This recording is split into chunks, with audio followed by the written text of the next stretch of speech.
Have you ever noticed how heavy a thought can be? It weighs nothing on a scale, yet it can feel like you are carrying a mountain on your shoulders. It keeps you awake. It keeps you tight. It keeps you from the peace you deserve. I'm glad you're here. If you are listening to this, it's likely that your day has been long, or your mind is busy. Perhaps you are replaying conversations, worrying about tomorrow, or simply feeling a tension you can't quite name. That is okay. You don't need to force it to stop. And if you feel like it, you can gently let me know in the comments where you're listening from tonight. Sometimes, it's comforting to realize how many of us are quietly sharing this same moment from different corners of the world. You see, the mind is like a guardian dog. It barks at shadows because it wants to protect you. We don't need to yell at the dog to be quiet. We just need to gently let it know that we are safe, so it can lay its head down and rest. For the next hour, I am going to share a collection of stories with you. These aren't just fairy tales. They are mirrors. Some are from the Zen tradition, some from Stoic philosophy, and some are simple metaphors for the human experience. Each story revolves around two things: the art of letting go and the discovery of your inner strength. You don't need to memorize these stories. You don't even need to listen to every word. If you drift off to sleep in the middle of a sentence, that is perfect. That is the goal. Think of my voice as a gentle breeze. You can enjoy it while it's there, but you don't need to hold on to it. Get comfortable now. Adjust your pillows. Let your shoulders drop away from your ears. Unclench your jaw. Let's begin with our first journey, a journey about the weight we choose to carry.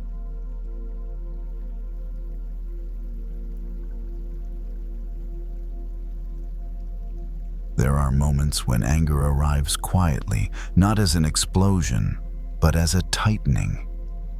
The jaw sets, the shoulders lift, the mind begins to gather evidence. It doesn't feel dramatic, it feels justified. And that's what makes it hard to notice. It happened after a meeting that ran a little longer than planned. A comment was made, not loud, not cruel on the surface, just sharp enough to land, sharp enough to replay itself on the drive home. The car was parked in the company lot, engine already off, but the body hadn't caught up yet. The steering wheel was still warm from both hands gripping it too tightly. Outside the building, lights hummed. Somewhere far away, another car door closed. The world had moved on. Inside the car, the moment was still stuck. The comment kept looping. The tone, the timing, the way it had landed in front of others. The mind began filling in the rest. They meant that. They always do this. They don't respect me. Anger likes to pretend it's clear-sighted. It says I see exactly what happened. But often it's working with very little information and a very loud story. A coffee cup sat in the holder between the seats. The lid clicked softly as it was twisted back and forth, back and forth. The motion was automatic. Something the hands did when the mind didn't know where else to go. It felt obvious who was wrong. It felt obvious who had crossed a line. And it felt necessary to hold on to that feeling, as if letting it go would mean admitting something painful, or worse, letting someone get away with it. But there was a small pause. Not a decision, just a pause. In that pause, a strange image surfaced. Not related to work, not related to the meeting. Just an image of someone watching a musician play without being able to hear the music. Watching the movement, the expressions, the timing of the hands, and deciding based on that alone what the music must be. It's easy to judge a performance when you can't hear the sound. The thought wasn't comforting. It was unsettling. Because it suggested something uncomfortable, maybe the picture being judged wasn't complete. Maybe the mind was reacting to movement without sound, action without context, words without the story behind them. The anger didn't disappear. It stayed, warm and tight, but it shifted slightly. From "they're wrong" to "I might not be hearing the whole thing." That shift didn't feel noble. It felt irritating. Part of the mind wanted to snap back into certainty. Certainty feels safer than ambiguity. Certainty lets anger stretch its legs and settle in. But ambiguity has a way of loosening things. The parking lot light flickered once, then steadied. The coffee lid clicked again. A breath went in a little deeper than before. Another went out a little slower, not intentionally, just because the body does that when it senses there might be less danger than it thought. Anger often assumes intent. It assumes meaning. It assumes knowledge. It fills in gaps quickly and confidently. And when it does, it usually puts the heaviest weight on the worst explanation. But intent lives in a place we don't have access to. It lives in histories we don't know, pressures we don't see, worries that don't announce themselves. It doesn't mean the comment was fine. It doesn't mean it didn't hurt. It just means the story built around it might be louder than the facts. There was a moment of imagining the other person's day. Not in detail. Not as an excuse. Just a brief acknowledgement that there was a day. Emails, deadlines, their own internal weather. A song playing in their head that no one else could hear. That thought didn't soften everything, but it interrupted the momentum. Anger needs momentum. It needs agreement. It needs repetition. When it doesn't get those, it starts to lose its grip. The hand stopped twisting the coffee lid. It rested there instead. The chest still felt tight, but not as locked. The mind still had opinions, but they were less sharp, less eager to attack. It became possible, just possible, to see that reacting fully right now would be like judging a piece of music while wearing earplugs. Confident, loud, and probably wrong in important ways. Nothing was resolved in that car. No forgiveness was granted. No insight was crowned as wisdom. There was only a small restraint, a choice not to throw the hot coal immediately. The engine was still off. The night was still early. And for the first time since the meeting ended, the anger wasn't being fed. It was just there, waiting, unsure if it would be picked up again. The anger didn't leave that night. It rarely does just because it's been noticed. Instead, it changed shape. It became quieter, more patient. The kind of anger that waits until later, until the house is dark and the mind has room to wander. At-home shoes were kicked off near the door. The kitchen lights stayed off. Only the soft glow from a lamp in the living room filled the space. Everything felt normal. almost calm. And that's usually when the mind decides it's safe to continue. The comment returned, but this time with edits. New wording, better comebacks. A version of the conversation where things were said clearly, firmly, perfectly. Where respect was demanded and received. Anger likes to rehearse. It believes that if it can get the script right, the pain will disappear. Or at least feel justified. A phone sat face down on the coffee table. It would be easy to pick it up, to send a message, to clarify, to correct, to make sure the other person understood exactly how it felt. The urge felt clean, responsible even. This isn't anger, the mind whispered. This is standing up for yourself. But there was that earlier image again, the person watching music without sound, judging tempo without hearing rhythm, deciding meaning from movement alone. What if this response too was being written without hearing the full song? That question didn't stop the urge. It just slowed it. Enough to notice something else underneath the anger. Not rage. Not hatred. Something more fragile. Embarrassment. A sense of being exposed. The old ache of wanting to be taken seriously. Anger often arrives as protection. It steps in front of softer feelings and speaks loudly so they don't have to. The phone stayed on the table. Not because of discipline, because the body felt tired of holding a shield all the time. A glass of water was poured at the sink. The sound was steady, ordinary. The kind of sound that doesn't demand attention. The glass was fuller than intended.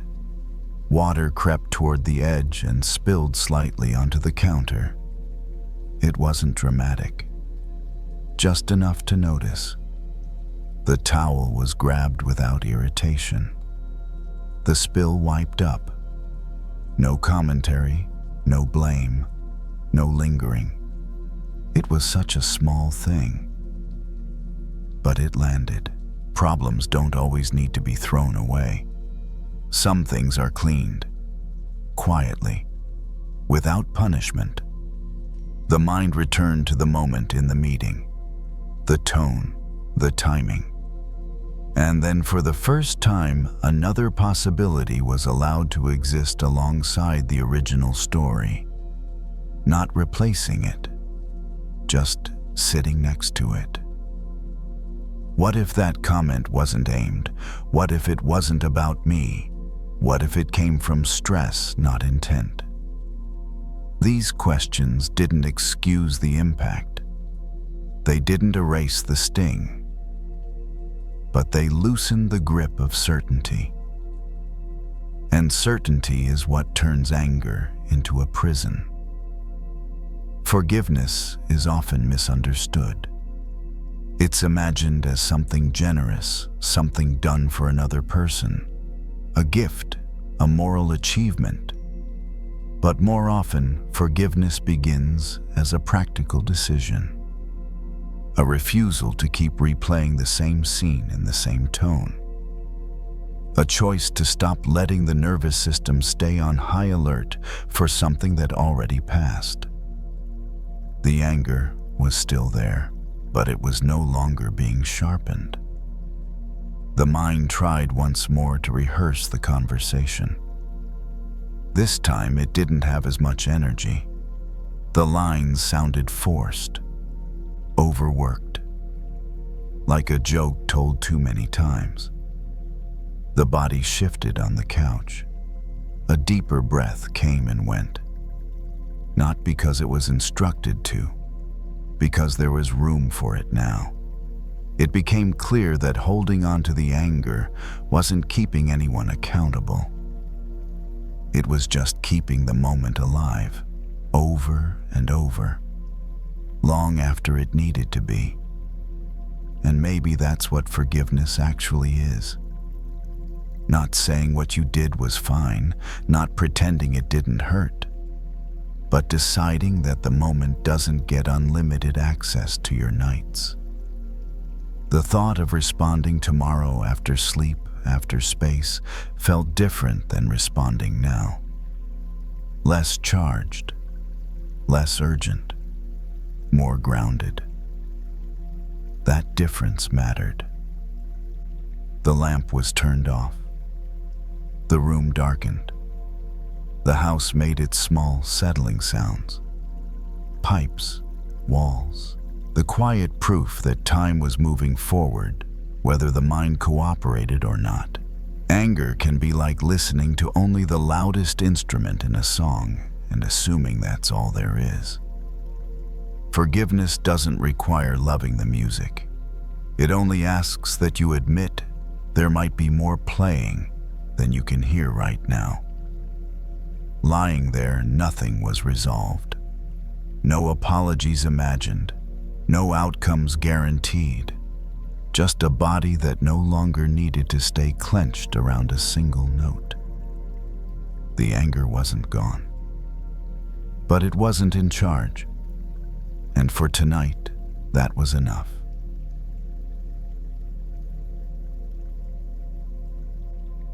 It wasn't a big fight. That was part of what made it harder to place. No raised voices, no slammed doors. Just a sentence said a little too quickly with a tone that landed wrong and stayed there. It happened earlier in the week, but it didn't feel finished. It followed quietly, into other conversations, into moments that should have felt normal. By the time the laundromat door slid open that night, the irritation had already found a comfortable place to sit. The room smelled faintly of detergent and warm metal. Rows of machines hummed and rattled in their own rhythms. Someone's dryer buzzed at the far end unanswered. The fluorescent lights overhead were too bright but steady, predictable. A basket of clothes was set down near an open washer. Most of it was everyday stuff. T-shirts, towels, socks missing their pairs, nothing special. And then there was the shirt. It was one of those shirts that gets worn often without much thought. Soft from use, familiar, and now noticeably stained. Not ruined, just marked enough to be annoying. The shirt was held up for a second, examined under the harsh light. The stain wasn't dramatic. It wasn't fresh. It had likely been there longer than remembered. That's how some resentments work. They don't announce themselves right away. They soak in. The thought came automatically. Why do I keep putting up with this? Not about the shirt, about the sentence. About the tone, about how easy it would be to just stop engaging. To stop showing up. To decide that enough was enough. Cutting off felt clean in theory, efficient. Like throwing something away instead of dealing with the mess of fixing it. The shirt was dropped into the washer anyway. Detergent poured in. The lid closed with a dull click. The machine began its slow, circular churn. Watching clothes spin has a strange effect. It gives the mind something repetitive to lean against, something to look at while thinking without thinking too hard. The sentence replayed again. This time louder, sharper. The mind added emphasis that hadn't been there. Facial expressions that might not have existed. A full argument built itself around a single line. Anger likes shortcuts. It prefers endings over process. It would be easier to decide the relationship was the problem. Easier to label it toxic and move on. easier than sitting with the discomfort of admitting that something small still mattered enough to hurt. The washer sloshed. Water rushed in. The shirt disappeared into the mix, no longer separate from everything else. There was a memory uninvited. Another time. Another disagreement long ago. Another moment when walking away had seemed like strength. It had felt relieving at first. Clean, quiet. But later, there had been a strange aftertaste. Not regret exactly, more like something unfinished. A sense that something useful had been thrown out along with the frustration. The chair near the window creaked as weight settled into it. Outside, cars passed slowly, headlights smearing across the glass. No one was in a hurry here. The night had already decided its pace. The thought surfaced gently this time. What if the shirt isn't the problem? Not as an accusation, just a question. Shirts get dirty. They pick up marks from use, from being worn, from being part of a life that isn't sterile. Throwing them away every time they stain would mean never keeping anything long enough to get comfortable. That didn't mean keeping everything. Some things really do wear out. Some stains don't lift. But deciding which is which usually takes more than one look under bad lighting. The machine clanked as it shifted cycles. A low, steady sound. Not urgent, not dramatic. It became clear that the urge to cut off wasn't really about protection. It was about exhaustion. About not wanting to have the same conversation again. About wishing things were simpler than they are. Anger often disguises fatigue. The shirt was still in there, being turned over and over, not being judged, not being discarded, just being worked on. There was no guarantee it would come out clean. Sometimes it doesn't. Sometimes the mark stays faintly visible even after effort. But washing at least gives the fabric a chance. The mind softened around that idea, not enough to forgive, not enough to forget, but enough to pause before making something final. The washer slowed. Water drained. The hum changed pitch. A small signal that one stage was ending, whether anyone was ready or not. The night outside had darkened further. The lights inside stayed the same. Sitting there, it felt possible to let the question remain unanswered for now. Not should I keep this or should I throw it away, but simply, is this worth cleaning before I decide? The machine kept turning patient in a way people rarely are. The washer went quiet before anyone noticed. Not with a dramatic stop, just a soft shift in sound that said it was done doing what it could. The lid was lifted. Warm air escaped. The smell of detergent rose clean, but not sharp. Clothes were pulled out one by one, heavy with water. Familiar shapes in new order. Towels, jeans.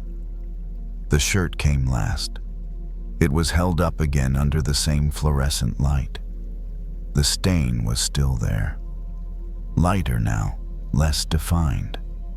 No longer the first thing the eye landed on. That felt important. Some things don't disappear just because effort was made. They change. They soften.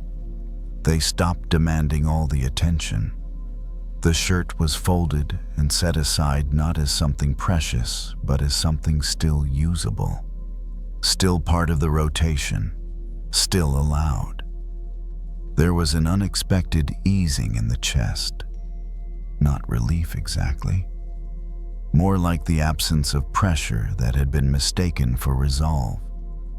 Anger often tells us that distance is the same as clarity, that cutting off is the same as choosing peace. But distance without understanding can keep a problem perfectly preserved. The dryer door swung open with a dull clang. Clothes tumbled in, the door shut, the button was pressed. The machine started again, louder this time, rhythmic and steady. Heat takes longer. It asks for patience. It doesn't rush. Sitting there, it became clearer what the earlier urge had been about. Not safety, not boundaries, but the hope that walking away would end the discomfort immediately. Forgiveness doesn't usually work that way. It doesn't erase the past. It doesn't clean things in one cycle. And it doesn't guarantee that nothing will stain again. What it can do is prevent every mark from becoming a verdict. The thought of the sentence returned, but without the sharp edge it had carried before. It sounded smaller now.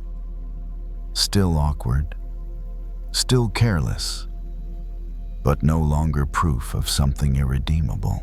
There was room to imagine a conversation that wasn't a confrontation, one that didn't start with accusations or finish with doors closing. Maybe it wouldn't happen tonight, maybe not tomorrow, but the option existed again. The dryer hummed. The room warmed slightly. Someone down the row laughed quietly into their phone, then lowered their voice. Life continuing in small, ordinary ways. The question shifted. Not should I forgive, but what am I actually trying to protect?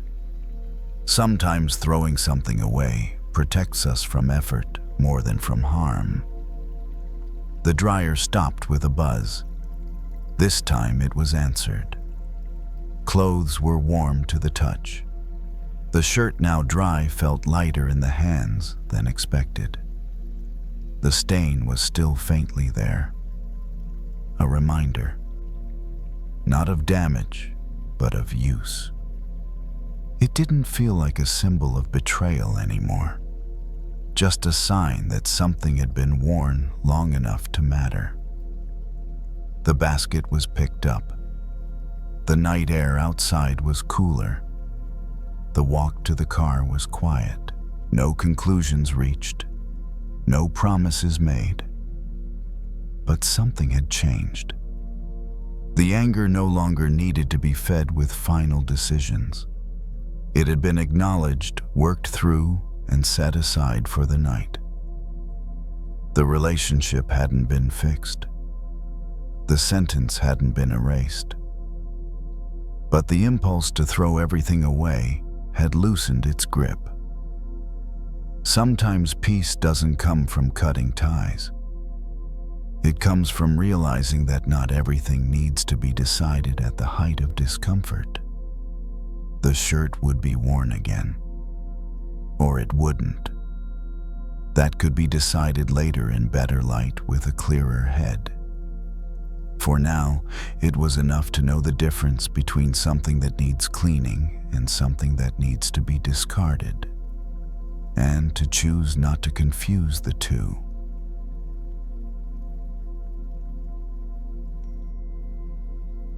Some anger doesn't feel like heat. It feels like distance.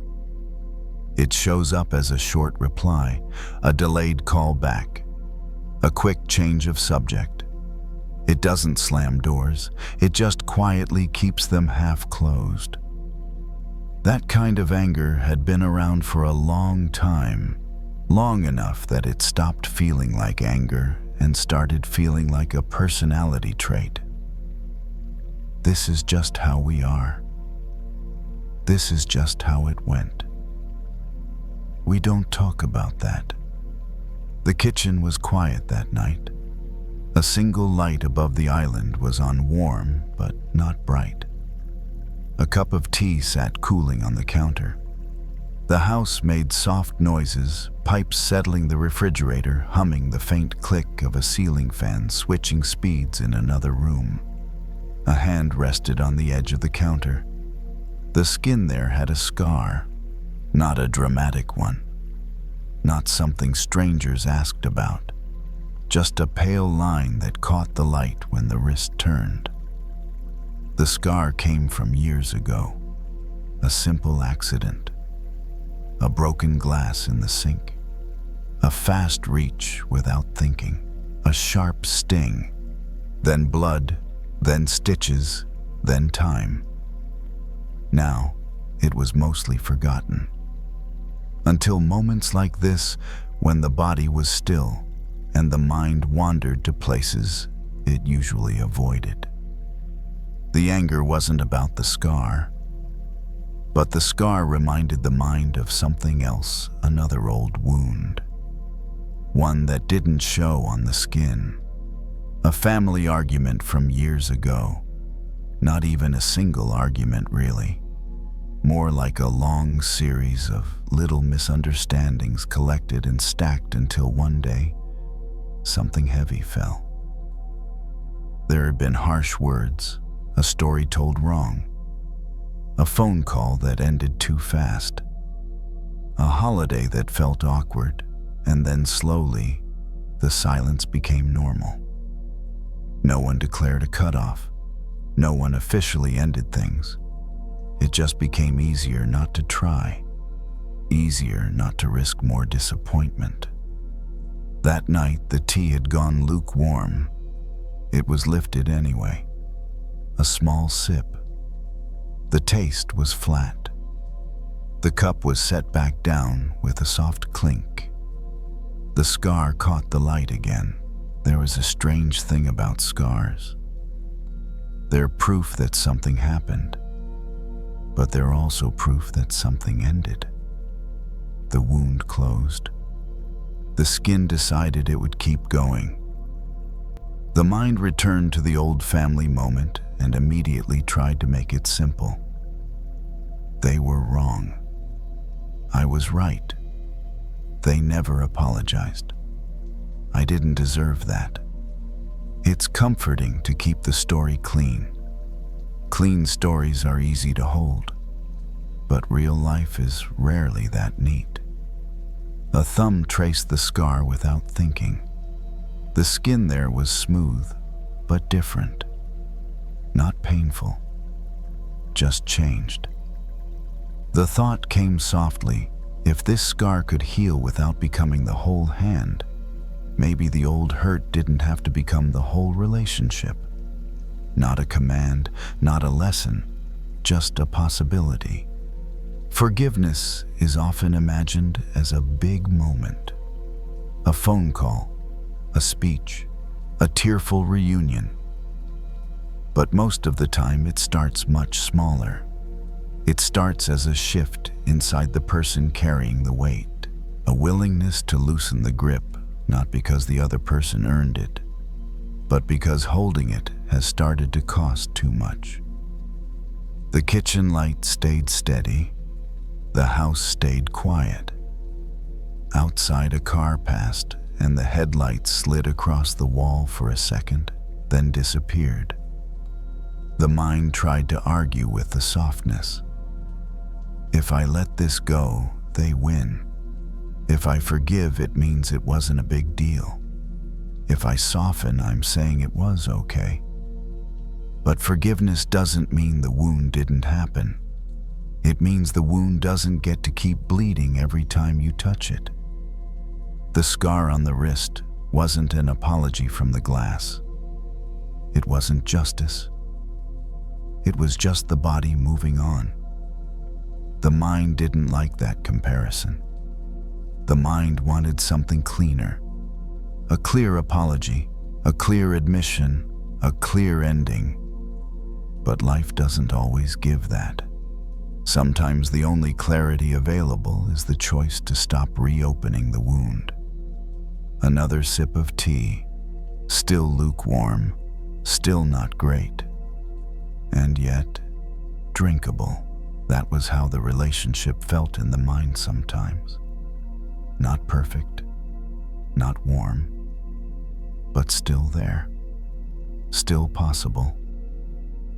The question wasn't, should I go back to how it was? That was impossible.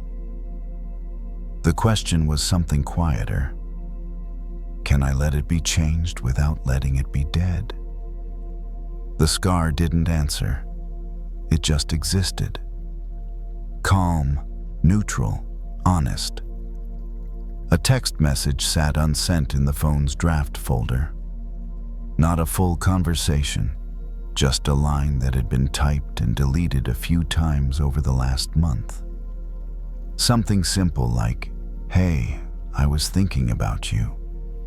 It wasn't sent that night, but the idea of sending it stopped feeling like weakness. It started to feel like strength, the same kind of strength that heals. Not loud strength, not proud strength, just steady strength. The light above the island hummed softly. The tea cooled further. The hand rested again on the counter scar, visible not as a flaw, but as evidence. Evidence that something can hurt and still become something you live with. The next morning arrived quietly. No dramatic shift in feeling, just a slightly different weight in the chest, the kind you only notice because it's lighter than before. Sunlight slipped into the kitchen in thin lines. Dust moved slowly through it. The scar on the wrist looked different in daylight, less noticeable, almost ordinary. A phone buzzed once on the counter, a notification from a news app. Nothing important. Still, the screen lit up and the draft message appeared again when the phone was unlocked. The words were still there, simple, unfinished. The mind hesitated. It always did at this point. It brought up the old list, what was said, what wasn't said, who should have reached out first, how long it had been. Forgiveness doesn't erase memory. It changes how memory sits in the body.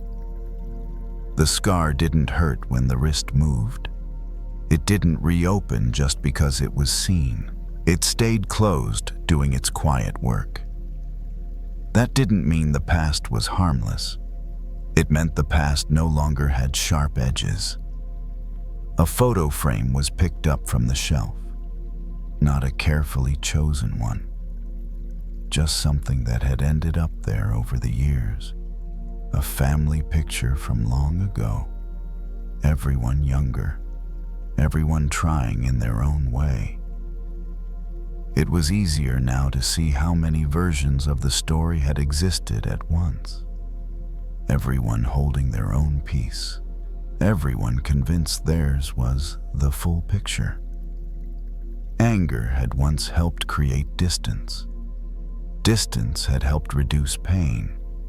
But over time, distance had started to feel like something else, like numbness. And numbness isn't the same as peace. The phone was set back down, not to avoid the message, but to give the moment more space. This didn't need to be rushed. Healing rarely does. The idea of forgiveness still felt misunderstood. It wasn't about pretending things were fine. It wasn't about reopening old patterns. It wasn't about going back. It was about letting the scar be a scar. Not a wound, not an identity. Later, while rinsing a mug in the sink, the water ran over the wrist again. The skin there was warm, alive, responsive. The mind noticed something else then. The anger that had once flared around the memory didn't show up the same way anymore. It didn't leap forward. It didn't demand attention. It felt tired.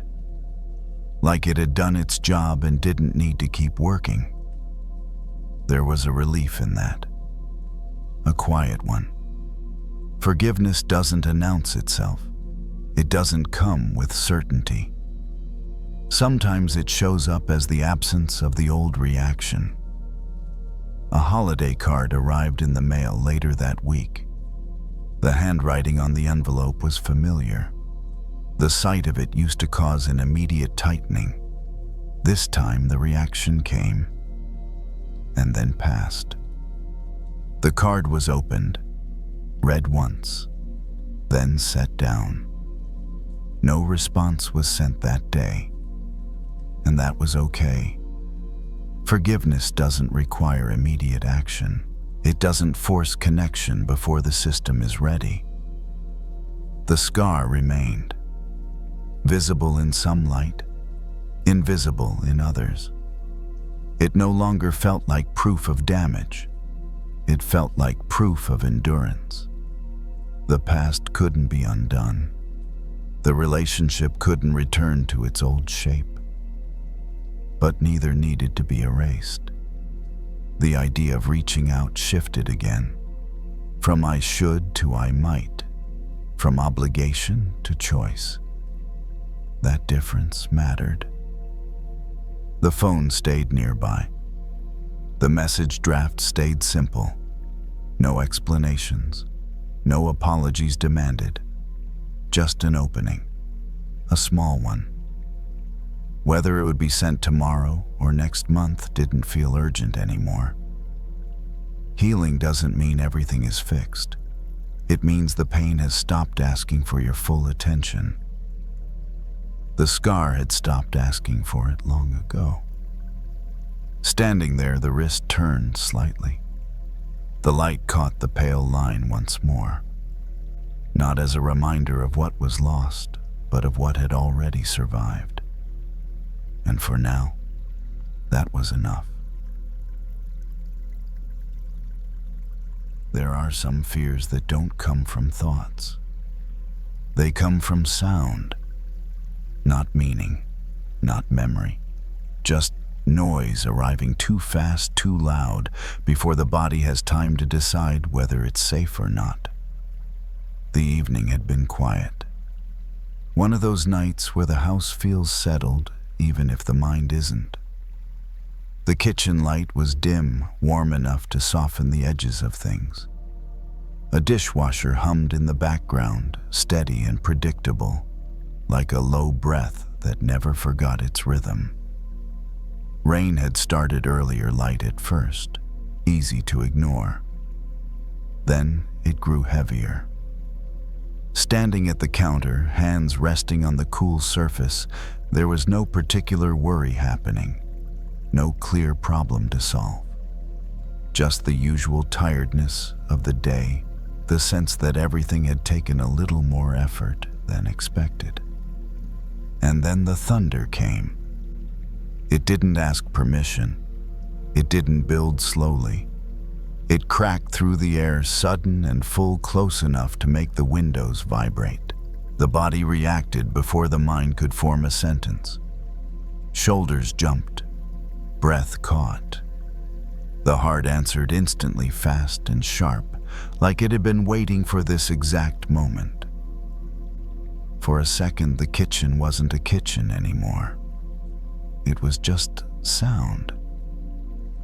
The hands tightened on the counter without being told to. Muscles pulled inward. The nervous system did what it was designed to do. Protect first, ask questions later. Another roll of thunder followed, longer this time, stretching across the sky like something heavy being dragged. The thought came after the reaction. I hate this. It wasn't really about the storm. It was about the feeling of being startled, of not being ready, of something arriving without warning. The sound felt intrusive, almost personal, even though it wasn't aimed at anyone. The dishwasher kept humming. The rain kept falling. The house stayed exactly where it was. Nothing had been damaged. Nothing hurt. But the body didn't care about facts yet. There was an urge to distract, to turn on music, to check the weather app, to scroll to fill the space so the sound wouldn't land so hard next time. But instead of moving away, the body stayed where it was. Hands loosened slightly on the counter, feet adjusted on the floor. The next thunderclap came sooner than expected, louder, closer. The windows rattled again. The body flinched again. And then something small happened. Right after the sound passed, there was silence. Not total silence, but the kind that comes right after something loud ends. The dishwasher was still there. The rain returned to the front of attention. The room hadn't changed shape. The sound had arrived, and then it had left. Standing there, breathing shallow at first, it became clear that the fear wasn't actually about being harmed. The sound hadn't caused pain. It hadn't crossed the boundary of the body. It had only been heard. The reaction was real, but the danger was imagined. Another rumble rolled through the sky, lower this time, less explosive. The body reacted again, but not as strongly. The shoulders rose, then fell. It was hard not to notice the pattern. Every sound came with the same structure. Sudden arrival, strong reaction, then fading, always fading. Thunder felt permanent only in the moment it was happening. As soon as it passed, it was already memory. The mind began to narrate. What if it gets worse? What if the power goes out? What if something happens? But those thoughts were quieter now, less convincing, because the body had just witnessed something important. The thing it feared most had already happened, and nothing followed. No damage, no injury, no consequence beyond sensation. Standing still, attention shifted to the ears, to the way sound entered and left without asking, to how the body tightened and loosened in response, to how none of it required action. The next thunderclap came, and for the first time there was a fraction of a second where the body noticed the sound without immediately resisting it. It was loud. It was startling.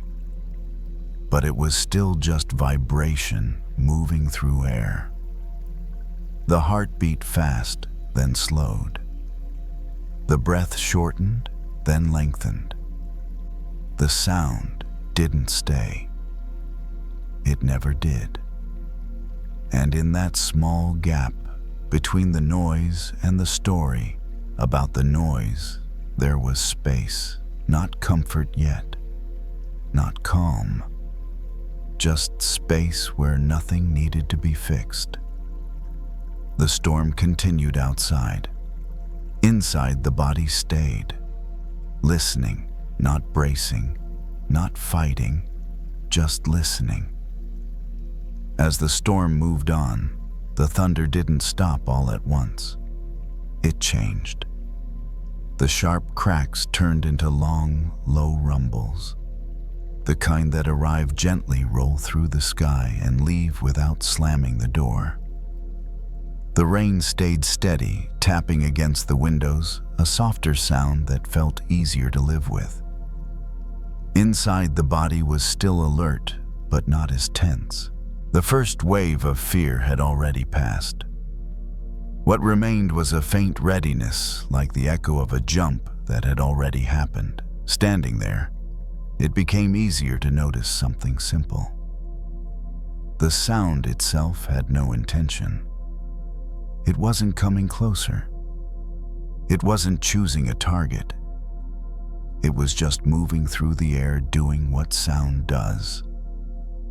Fear, though, was busy adding meaning. It whispered about loss of control, about being caught off guard, about how quickly something loud could turn into something dangerous. None of these thoughts were outrageous. They were familiar, well-practiced, shaped by years of learning that suddenness equals threat. But there was a difference now. The body had already survived the loudest part. Nothing had been proven wrong about safety. The house still stood. The lights stayed on. The floor under the feet hadn't shifted. Another rumble rolled in, deep and slow. This time the body didn't flinch. The sound was heard clearly. The chest tightened just a little, and then it loosened on its own. The sound entered. The sound left. No effort was required. Listening like this revealed something unexpected. Fear wasn't actually caused by the sound. It was caused by the speed of interpretation, by the story that rushed in to explain what the sound meant. When the story paused even briefly, the experience changed. Thunder became vibration. Noise became movement. Sensation came and went without leaving a mark. This didn't mean the sound became pleasant. It wasn't soothing. It was still loud, still unpredictable. But it stopped feeling personal. There was a difference between discomfort and danger. The body was learning that difference in real time. Later, sitting at the kitchen table with a mug cooling slowly between both hands, the storm continued to fade. The rumble moved farther away. The space between sounds grew longer. The body followed that spacing. The breath slowed without being instructed. The shoulders settled lower. The grip around the mug softened. It became clear how often fear works the same way as thunder. It arrives, suddenly fills the entire sky of attention, and convinces the body that something terrible is about to happen. But when it passes, and it always passes, what's left is usually much smaller than expected. Fear is loud. Reality is quieter. Fear demands reaction. Reality asks only to be noticed. The storm didn't need to be understood to end. It didn't need reassurance. It simply ran its course. Lying in bed later, another distant rumble echoed through the room. The sound was softer now, almost gentle. The body noticed it, registered it, and kept breathing. There was no attempt to force calm, no effort to convince the mind that everything was fine. The sound was allowed to exist. The reaction was allowed to rise and fall. And that was enough. The final realization didn't arrive as a thought. It arrived as a feeling of space around the fear, the understanding that sound can be loud without being harmful. That sensation can be intense without being dangerous. That not every jolt requires a story.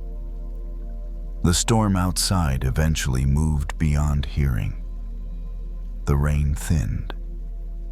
The night returned to its quieter rhythms. Inside, the body rested. Not because fear had disappeared, but because it no longer needed to be followed. It could show up, make noise, and move on, just like the thunder. And in that there was a simple kind of peace.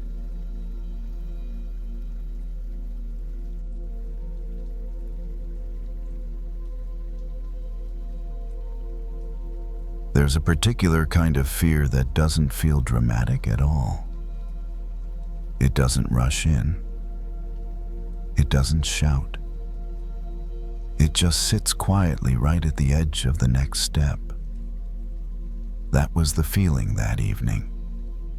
The room was dim lit by a single desk lamp that made a small circle of light and left the rest untouched. Outside, the city had already slowed down. Inside, time felt stretched, like it was waiting for something to happen. The screen was open. The inbox was open too. Nothing new had arrived. No message, no update. Just the same subject lines, the same silence that had been there all day. The kind of silence that invites imagination to fill the space. Hands rested on the desk, fingers still.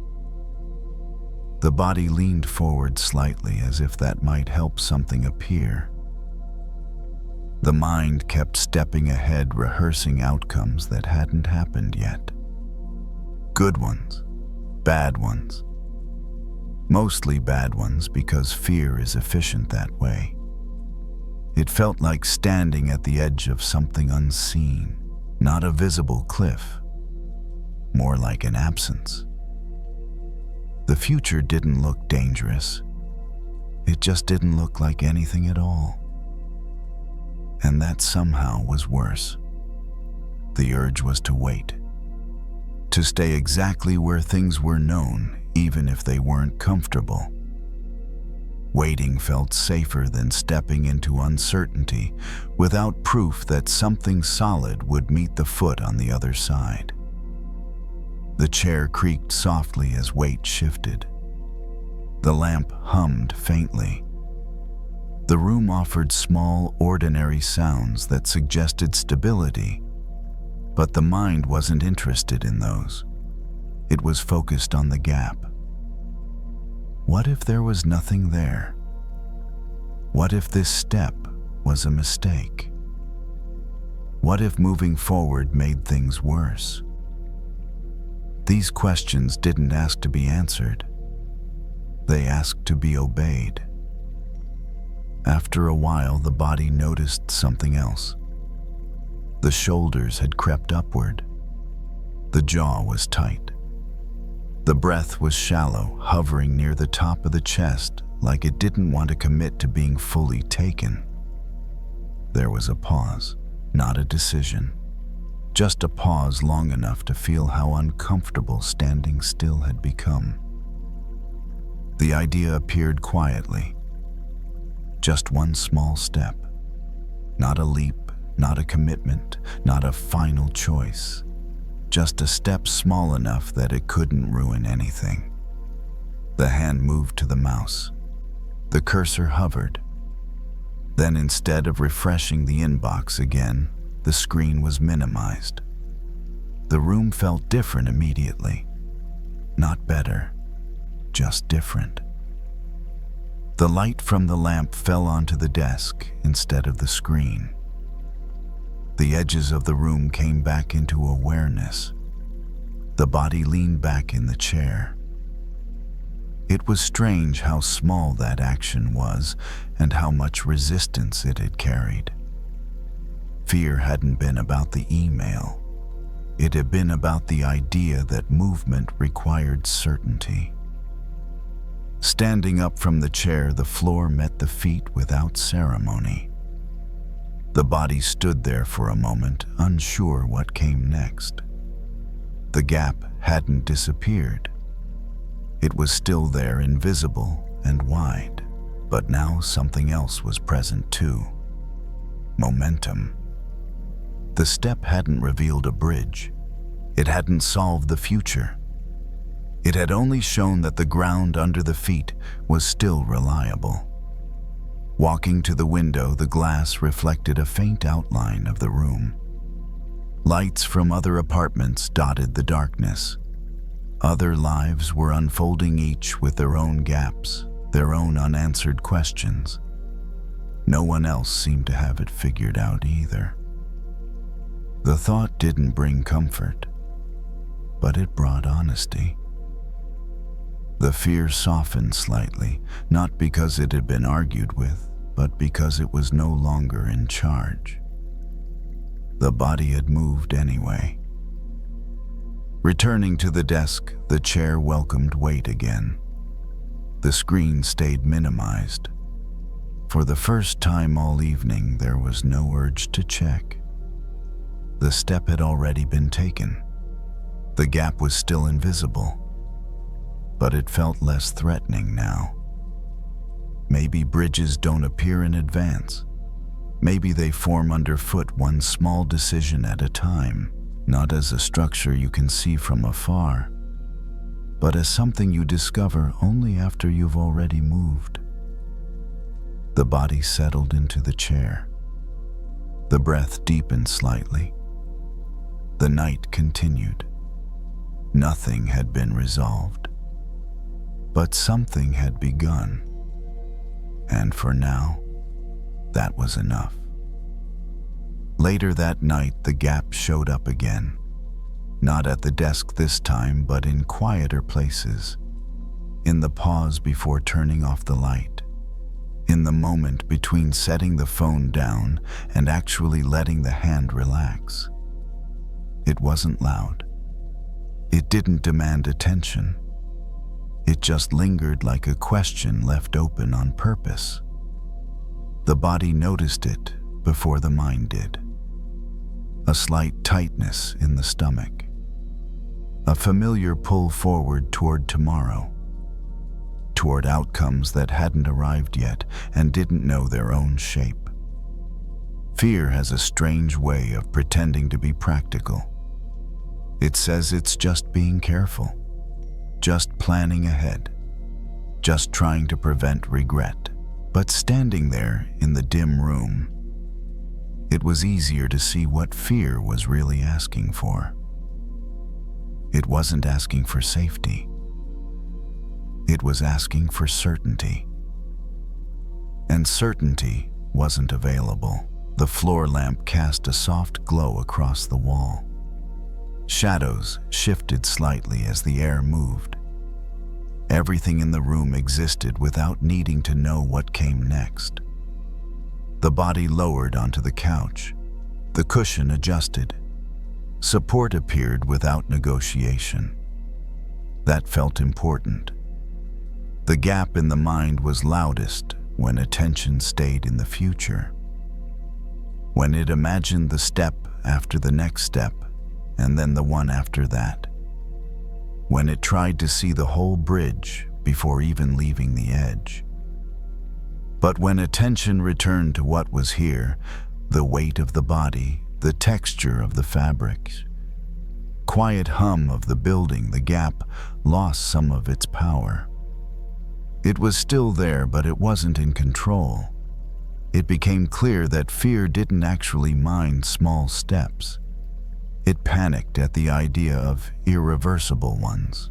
It feared commitment more than movement.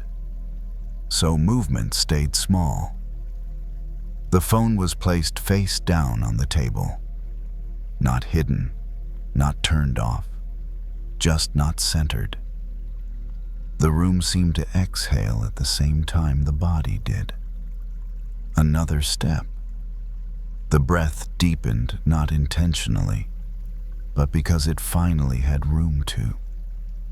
The shoulders softened, the jaw unclenched. Nothing dramatic happened, and that too felt important. Fear often expects catastrophe or relief, something big enough to justify its presence. But here, there was neither, just continuation. The mind tried again later while lying in bed. It brought up alternate futures. It tested scenarios. It asked the same question in different forms. Is this the right path? The question didn't need an answer tonight. There was a realization, quiet and almost easy to miss. The gap didn't exist because something was missing. It existed because something hadn't been defined yet, and not everything needed to be. Uncertainty wasn't a flaw in the process. It was part of it. Bridges, it turned out, weren't always structures you could see. Sometimes they were patterns of response, a willingness to adjust, a trust that the next support would appear only when it was needed. The body rolled onto its side. The mattress shifted. The room stayed still. Fear softened again, not because it had been convinced, but because it had been outpaced. Action, even gentle action, had moved faster than imagination. There was no guarantee that the next step would be easy, no promise that it wouldn't require effort or courage. But there was a growing sense that standing frozen at the edge was no longer the safest option. The body had already learned something essential, that it could move without knowing, that it could step without seeing. That support often revealed itself only after weight had been placed on it. Sleep arrived gradually without announcement. The gap didn't close. It simply stopped demanding attention. And in that quiet, it felt possible to trust that when morning came, the next step would be there to take. Not because the future had been solved, but because the present had proven itself steady enough to stand on. For now, that was all that was needed.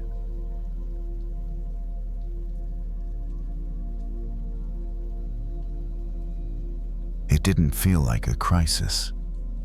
It felt quieter than that. More like something slowly dimming without making a scene. The kind of change that doesn't announce itself, but you notice it anyway. The way you notice a room getting darker before you reach for a lamp. The evening was calm. A porch light glowed softly outside, not bright enough to light the yard, just enough to mark the edge of the house. The air was warm, but cooling, the kind that carries the smell of grass and pavement after a long day. A small candle sat on the table. It had been lit earlier, almost out of habit.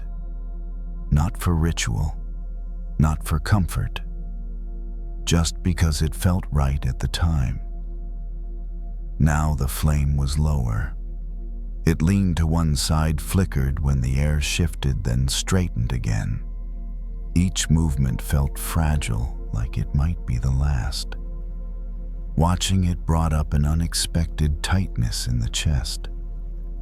There was a familiarity to that feeling. It wasn't really about the candle. It was about the sense that something was ending. Not abruptly, not dramatically, just slowly losing strength.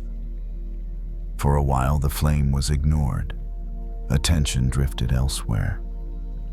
To the quiet street, to distant sounds of people moving inside their homes, to the feeling of having given a lot to something that no longer gave much back.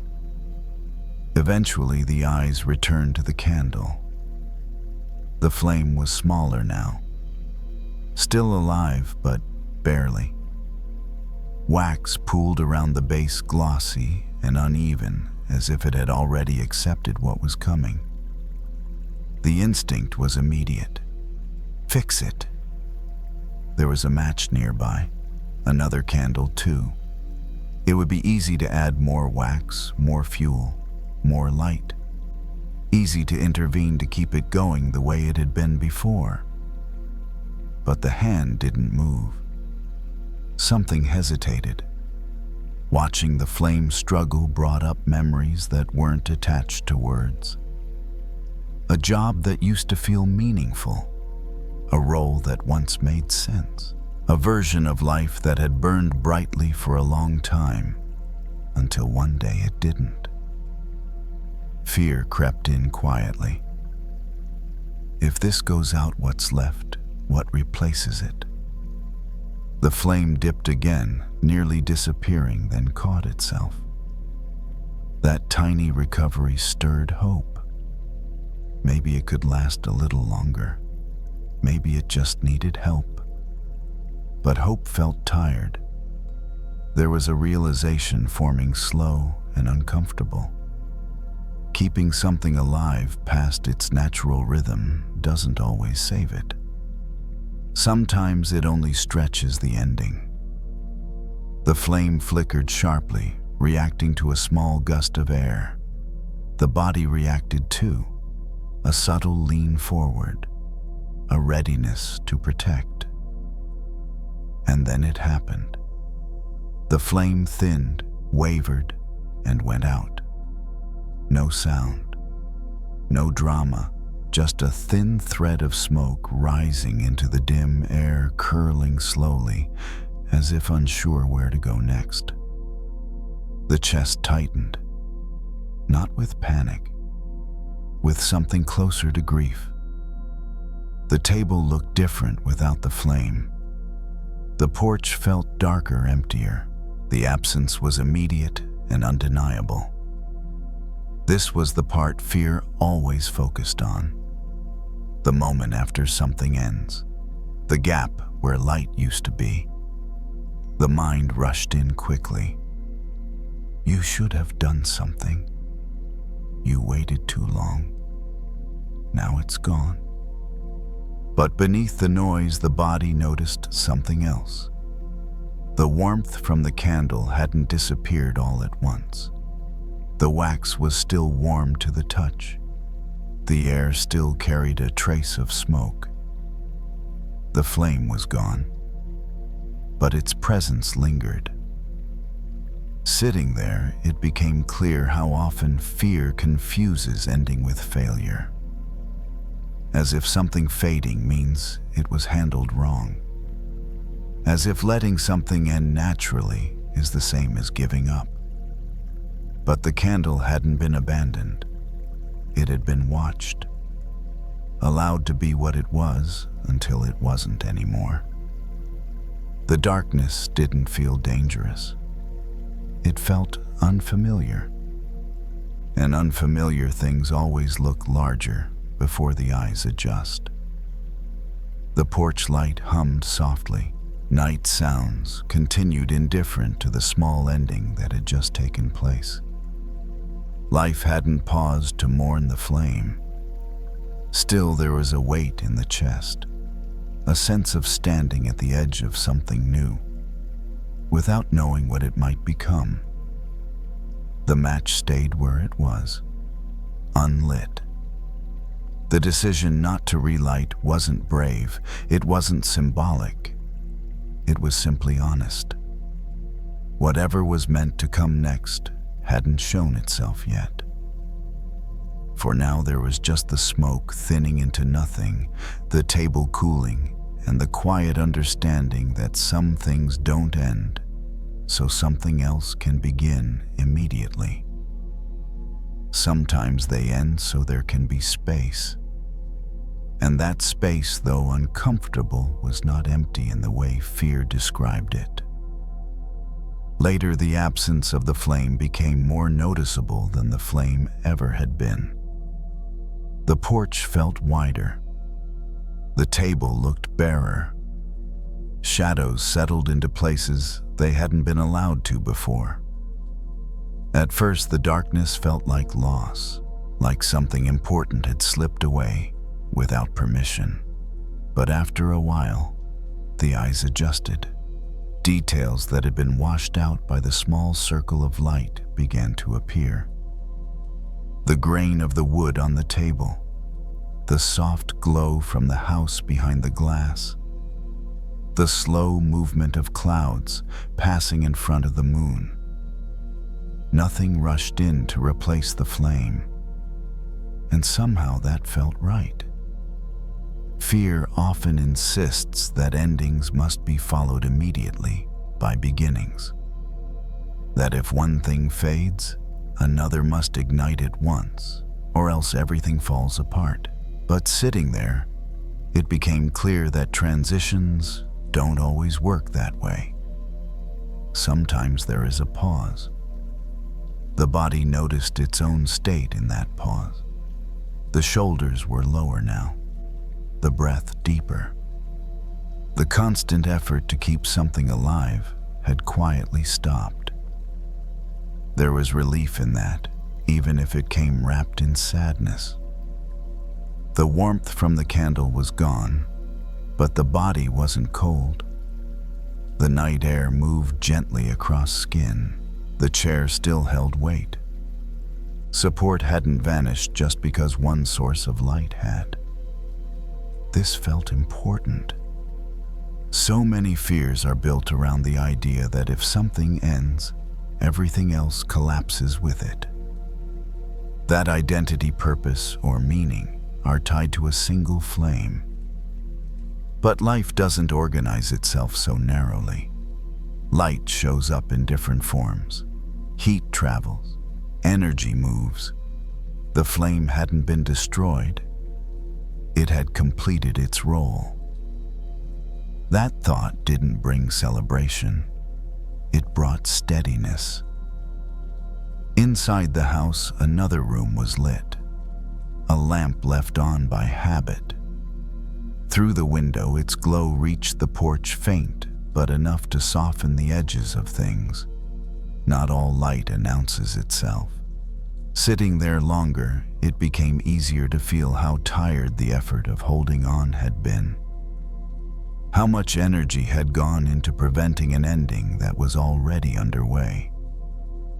How often fear mistakes exhaustion for loyalty. Letting the flame go hadn't required courage, it had required trust.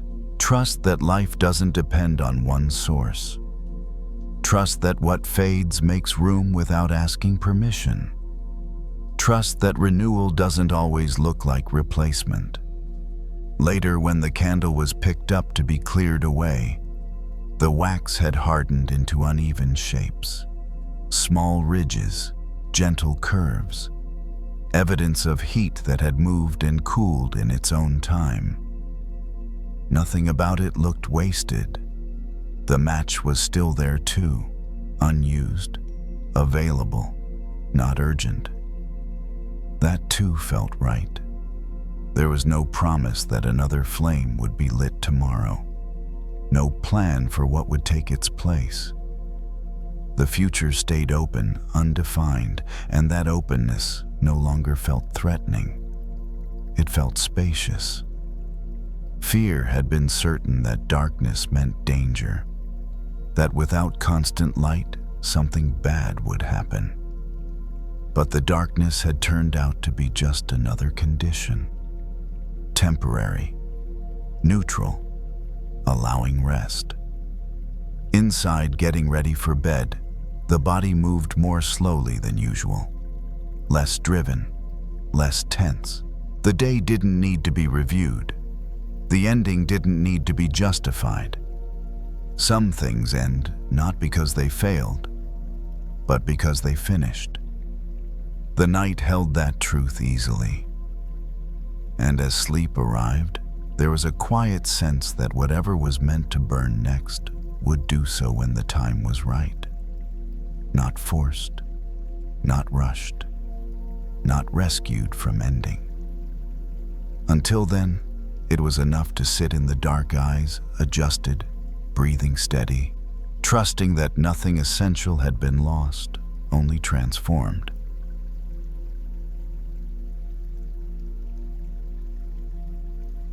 The door was already open, not wide like a grand invitation, just open in a quiet, ordinary way, like someone had stepped out for a second and never bothered to close it again. A thin line of air moved through the gap, carrying the smell of early evening warm pavement, distant food, the faint sweetness of someone's laundry sheet on a balcony nearby. Inside, everything looked normal. A small apartment, a soft lamp in the corner, a cup with a little tea gone lukewarm, the low hum of the refrigerator steady and patient. The kind of room where nothing is chasing you. And still the body sat like it was waiting for permission.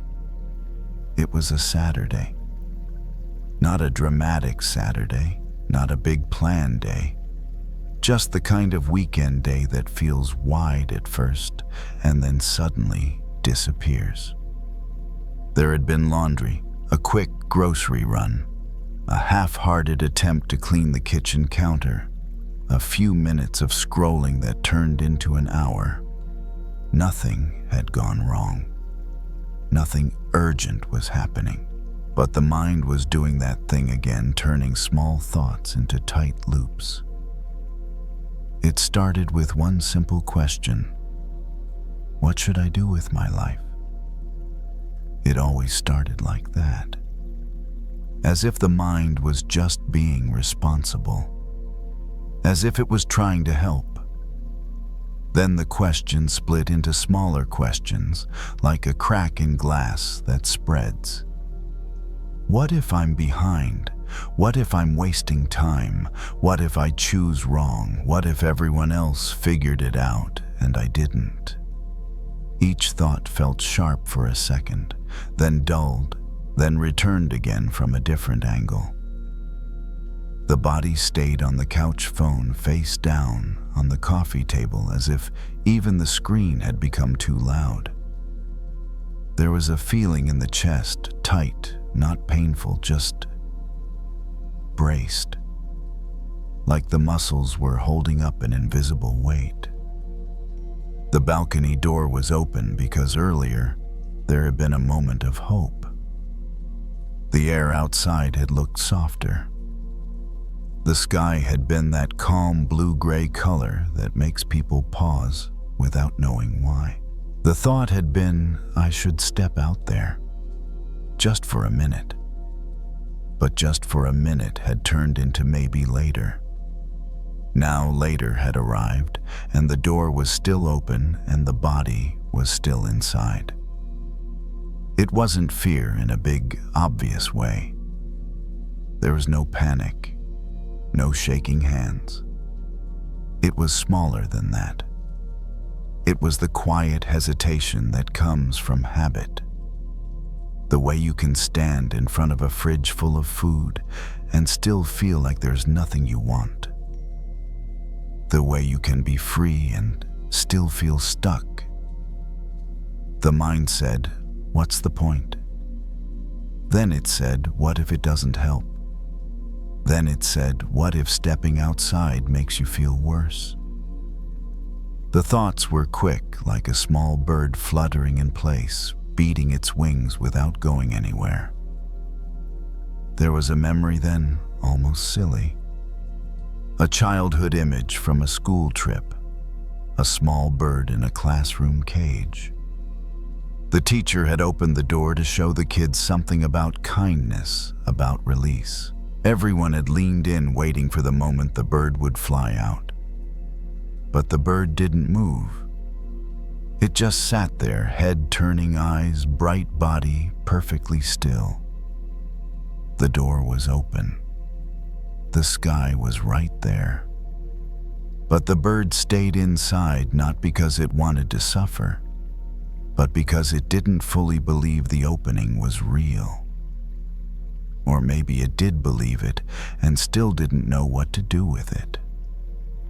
The body on the couch remembered that moment without trying. And suddenly the open balcony door didn't feel like a doorway. It felt like a question. Why don't we leave when the door is open? Why do we stay in the familiar cage even when the bars aren't locked? The mind offered answers, of course, it always does. It said, because outside is unpredictable. It said, because inside is known. It said, because what if you fly out and you still don't feel better? But beneath those answers was something more honest, a quieter truth. The cage isn't always made of walls. Sometimes it's made of old beliefs, old reactions, old patterns that once kept you safe. Like the belief that you need to be ready at all times. Like the belief that rest is suspicious. Like the belief that if you stop thinking something important will be missed. On the coffee table, the mug sat untouched. The tea smelled faintly herbal, like chamomile, like something meant to calm. The irony wasn't lost, but there was no need to judge it. The room wasn't wrong. The person wasn't wrong. The moment was simply showing itself. The body finally leaned forward, elbows on knees. Not as a big decision, but as a shift. A tiny movement toward something else. Toward air, toward space. Feet found the floor. Bare feet on cool wood. That sensation alone felt like information, real simple present. Not the future. Not a story. Just the floor. The mind tried one more time. Don't bother. It won't change anything. But the body didn't argue. It didn't need to win. It just took one small step. Not all the way outside, just closer to the open door.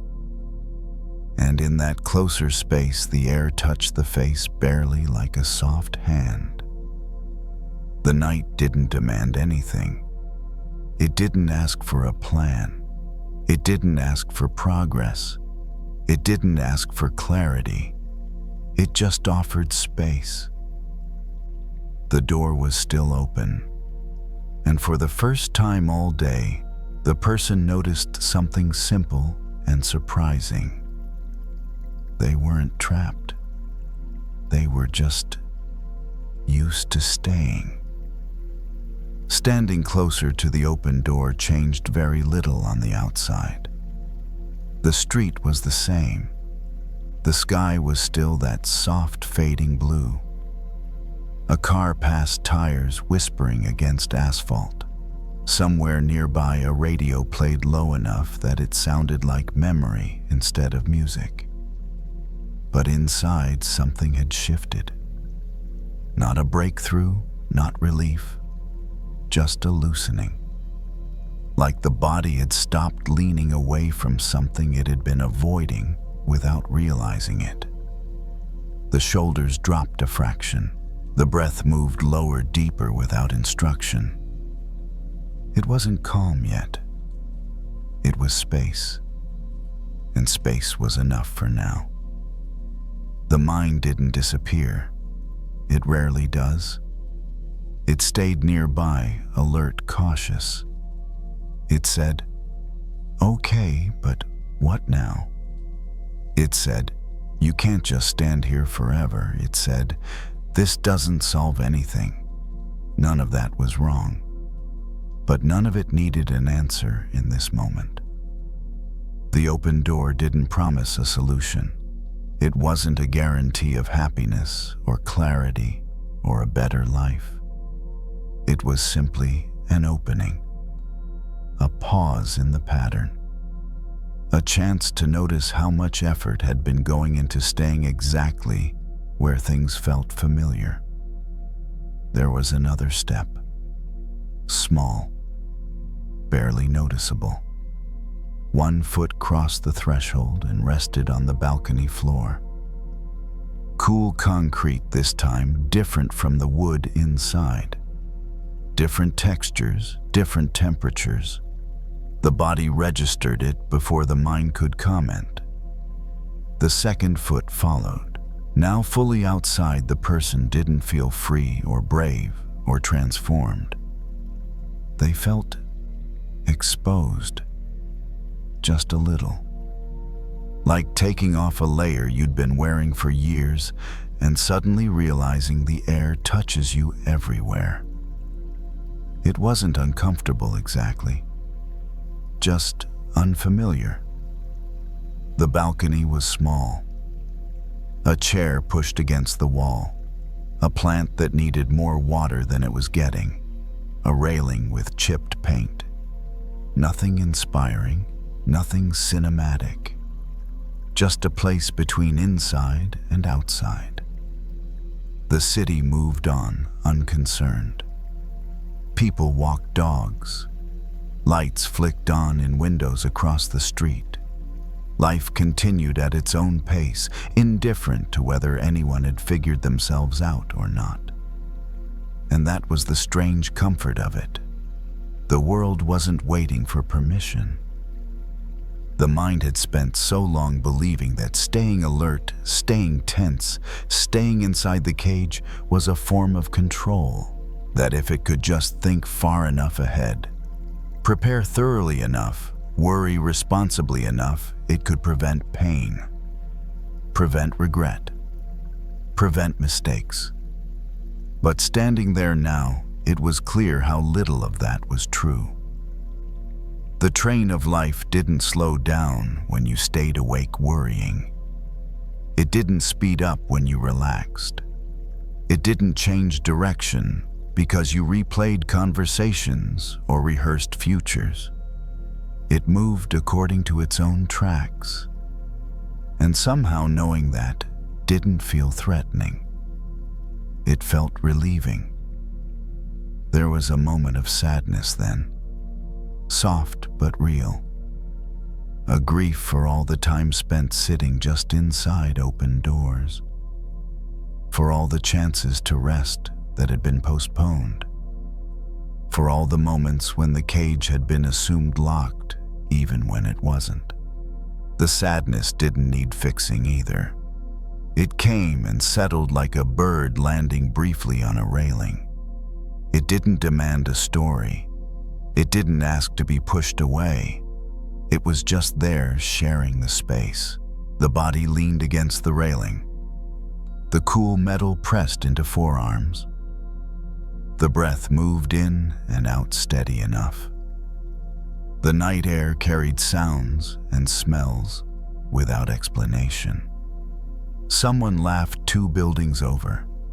A siren rose and faded. The ordinary orchestra of evening played on. Here was another quiet realization: flying away was never the requirement. Freedom wasn't about leaving everything behind.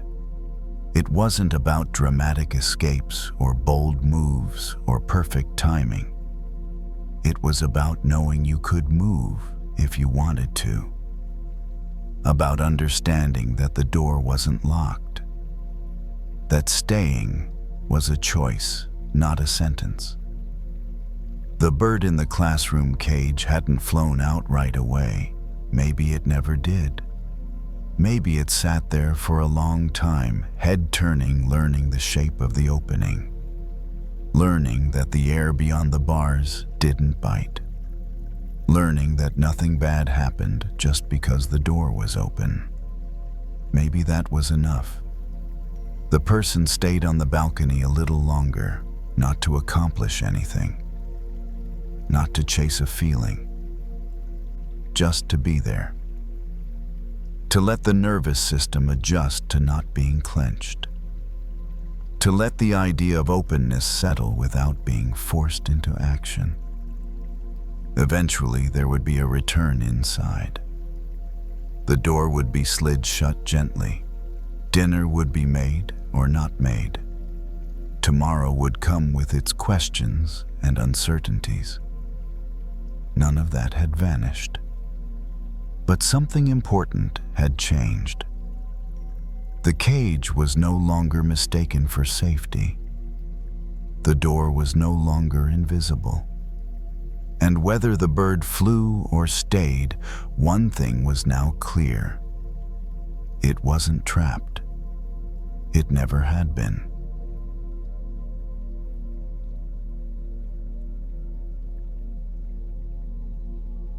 It started as something small. Not a crisis, not a big feeling. Just an itch, one of those irritating little sensations that shows up for no clear reason. A spot on the arm that suddenly demanded attention. The kind of thing you can ignore for a few seconds until you notice you're thinking about it. And then almost without meaning to, you scratch. At first it feels helpful, like relief, like you fixed it. But then it comes back. Stronger this time, sharper. like the skin learned a new way to complain. So you scratch again a little harder, a little longer, chasing that clean moment when it stops. Except it doesn't stop. It spreads.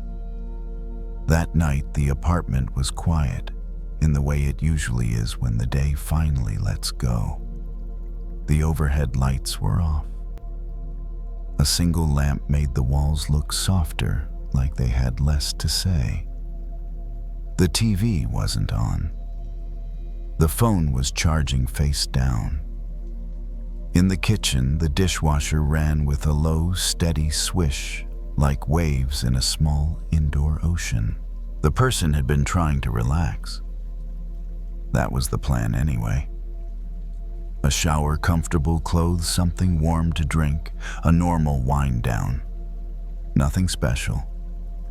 But the mind had an itch too. It had latched onto a moment from earlier in the day, one sentence spoken in a meeting. Not even a terrible sentence. Not an obvious mistake. Just a comment that landed oddly, followed by a half-second pause from someone else. A half-second pause. That was all it took. Now, hours later, that pause had become a whole movie in the mind. The mind replayed it with different camera angles. It zoomed in. It added meaning. It wrote subtitles. It asked, "Why did you say that?" Then it asked, "What did they think?" Then it asked, "What does this mean about you?" The body sat on the couch, one leg tucked under the other. Fingers tapping lightly against the fabric, as if the hands needed something to do with all this energy. The dishwasher sound kept going steady and calm, like the world didn't care about a half-second pause in a meeting. But the mind cared. The mind cared a lot. It scratched at the memory the way a hand scratches at skin. Maybe you should have phrased it differently. Maybe you look stupid. Maybe they're talking about it. Maybe you always do this. Maybe this is why you can't get ahead. The thoughts felt urgent, like they were trying to protect something.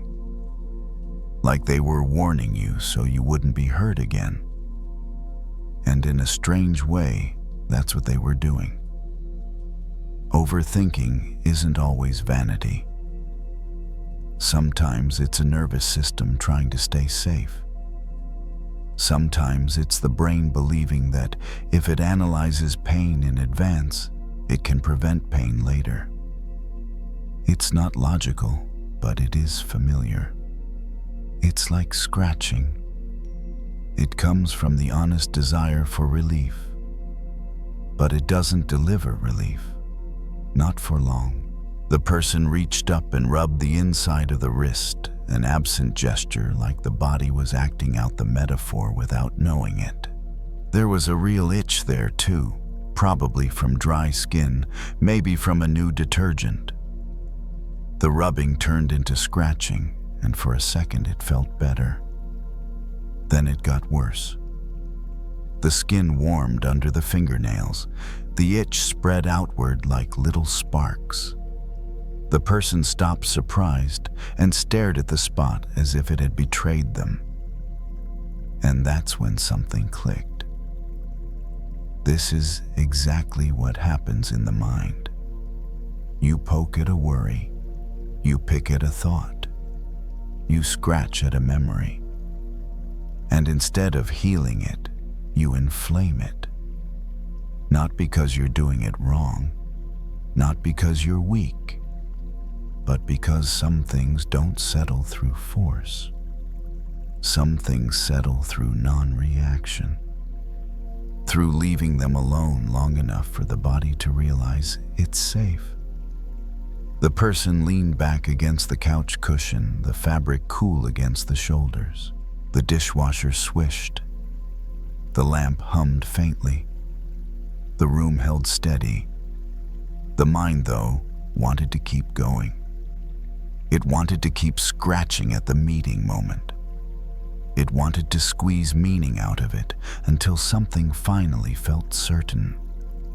Certainty the mind promised would feel like relief. But certainty wasn't available. Not tonight. Not with that old moment. So the next best thing was something simpler, noticing the urge to scratch. The person didn't try to stop thinking altogether. That would have felt like trying not to itch. Impossible. And weirdly stressful. Instead, the person just noticed the motion inside the reach, the grab the pick. There it is again. The mind going back. The mind touching the sore spot. The person took a slow breath, not as a technique, not as a performance. Just a breath that happened when the shoulders finally dropped. And then something even stranger happened. The thought came back, but it landed softer. It still said, "That was awkward," but it didn't immediately become, "You are awkward." That small difference mattered. The itch in the wrist was still there too faintly. The skin still wanted attention. But the person kept the hand still resting it on the thigh. Not with rigid discipline, just with curiosity. What happens if I don't scratch? At first, nothing. The itch pulsed once like a protest. Then it pulsed again, less convincing. The mind did the same. It offered another replay, another angle, another story. But the person stayed. Not fighting, not obeying, just staying. The dishwasher kept going. The swish-swish sound didn't speed up when the mind got loud. It didn't slow down when the body relaxed. It just continued patient and indifferent. And in that steady sound, the person felt something like permission. Maybe the goal wasn't to control the itch. Maybe the goal was to stop reacting to it like it was an emergency. The body softened another notch. The hand remained still. The mind replayed the meeting moment once more. And then for a brief second it didn't. In that brief second, the room felt bigger. Not because anything changed, but because the mind stopped tightening around one tiny point. And the person realized the itch doesn't last forever if you stop feeding it. The pause didn't last long. The thought returned, of course. It always does. Another angle, another imagined reaction from someone else, another quiet question about what it all meant. The mind was persistent, like a hand hovering just above the skin, waiting for permission to scratch again. But something had changed. The person noticed the return without the usual rush to fix it. There was a small gap now, thin but real, between the itch and the reaction. Between the thought and the belief that it had to be handled immediately. The body stayed where it was, back against the couch, feet on the floor, hands resting open. The lamp cast the same warm circle of light. The dishwasher finished its cycle with a soft click and then went silent, leaving a deeper quiet behind. In that quiet, the itch became clearer, not louder, clearer. It wasn't shouting, it was asking. The mind's itch wasn't actually about the meeting, or the sentence, or the pause. Those were just the places it landed. What it really wanted was reassurance, safety, proof that nothing bad was about to happen. Scratching had always felt like the fastest way to get that proof. Think it through. analyze it. Prepare for every possible outcome. That way nothing could surprise you, except surprise was still part of life. No amount of scratching had ever removed that. The person shifted slightly, feeling the fabric of the couch under their fingers. The texture was rougher than expected. A small detail, but grounding, real, present. The kind of sensation that didn't need interpretation.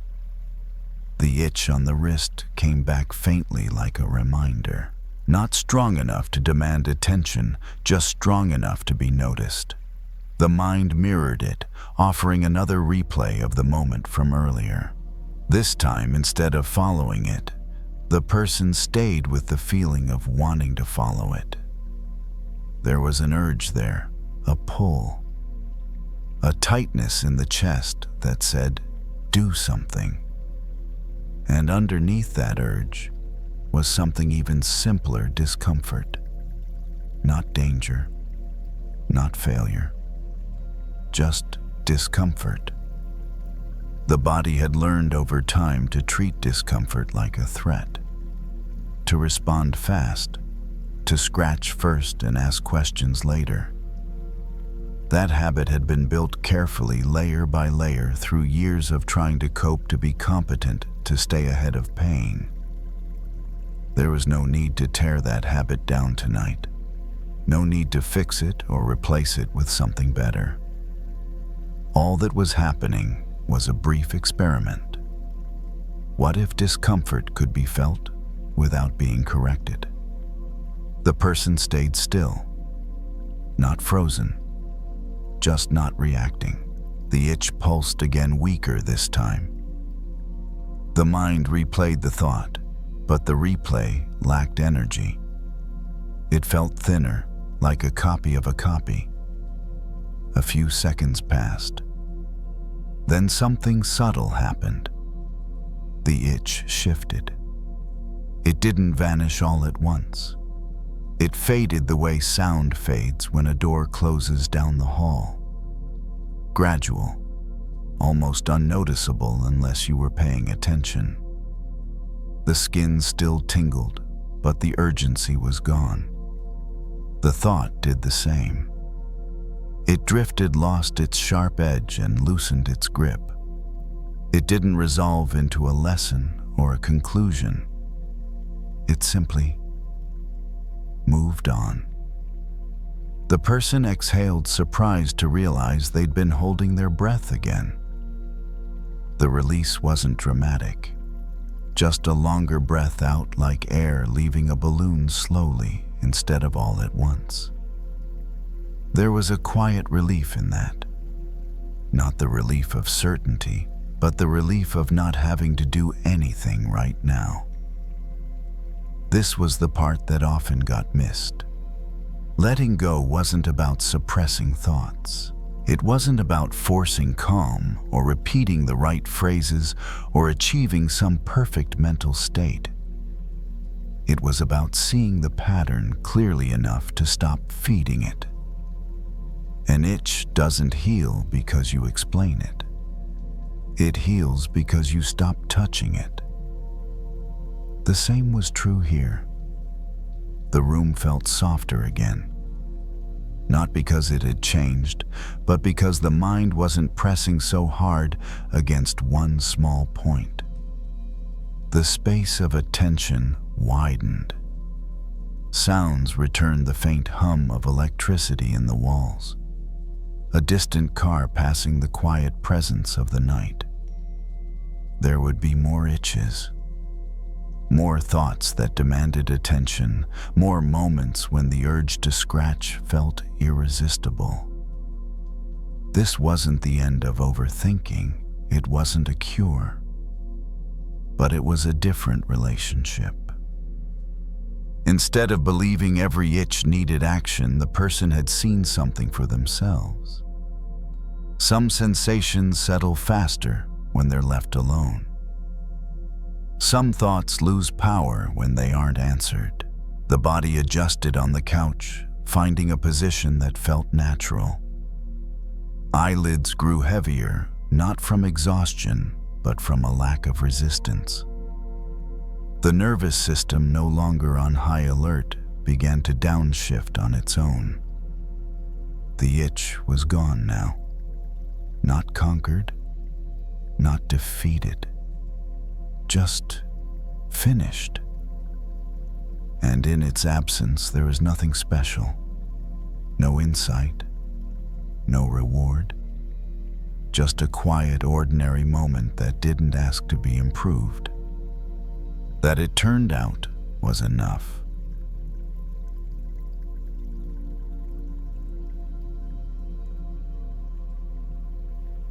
There was an extra chair pulled up to the kitchen island, and no one was sitting in it.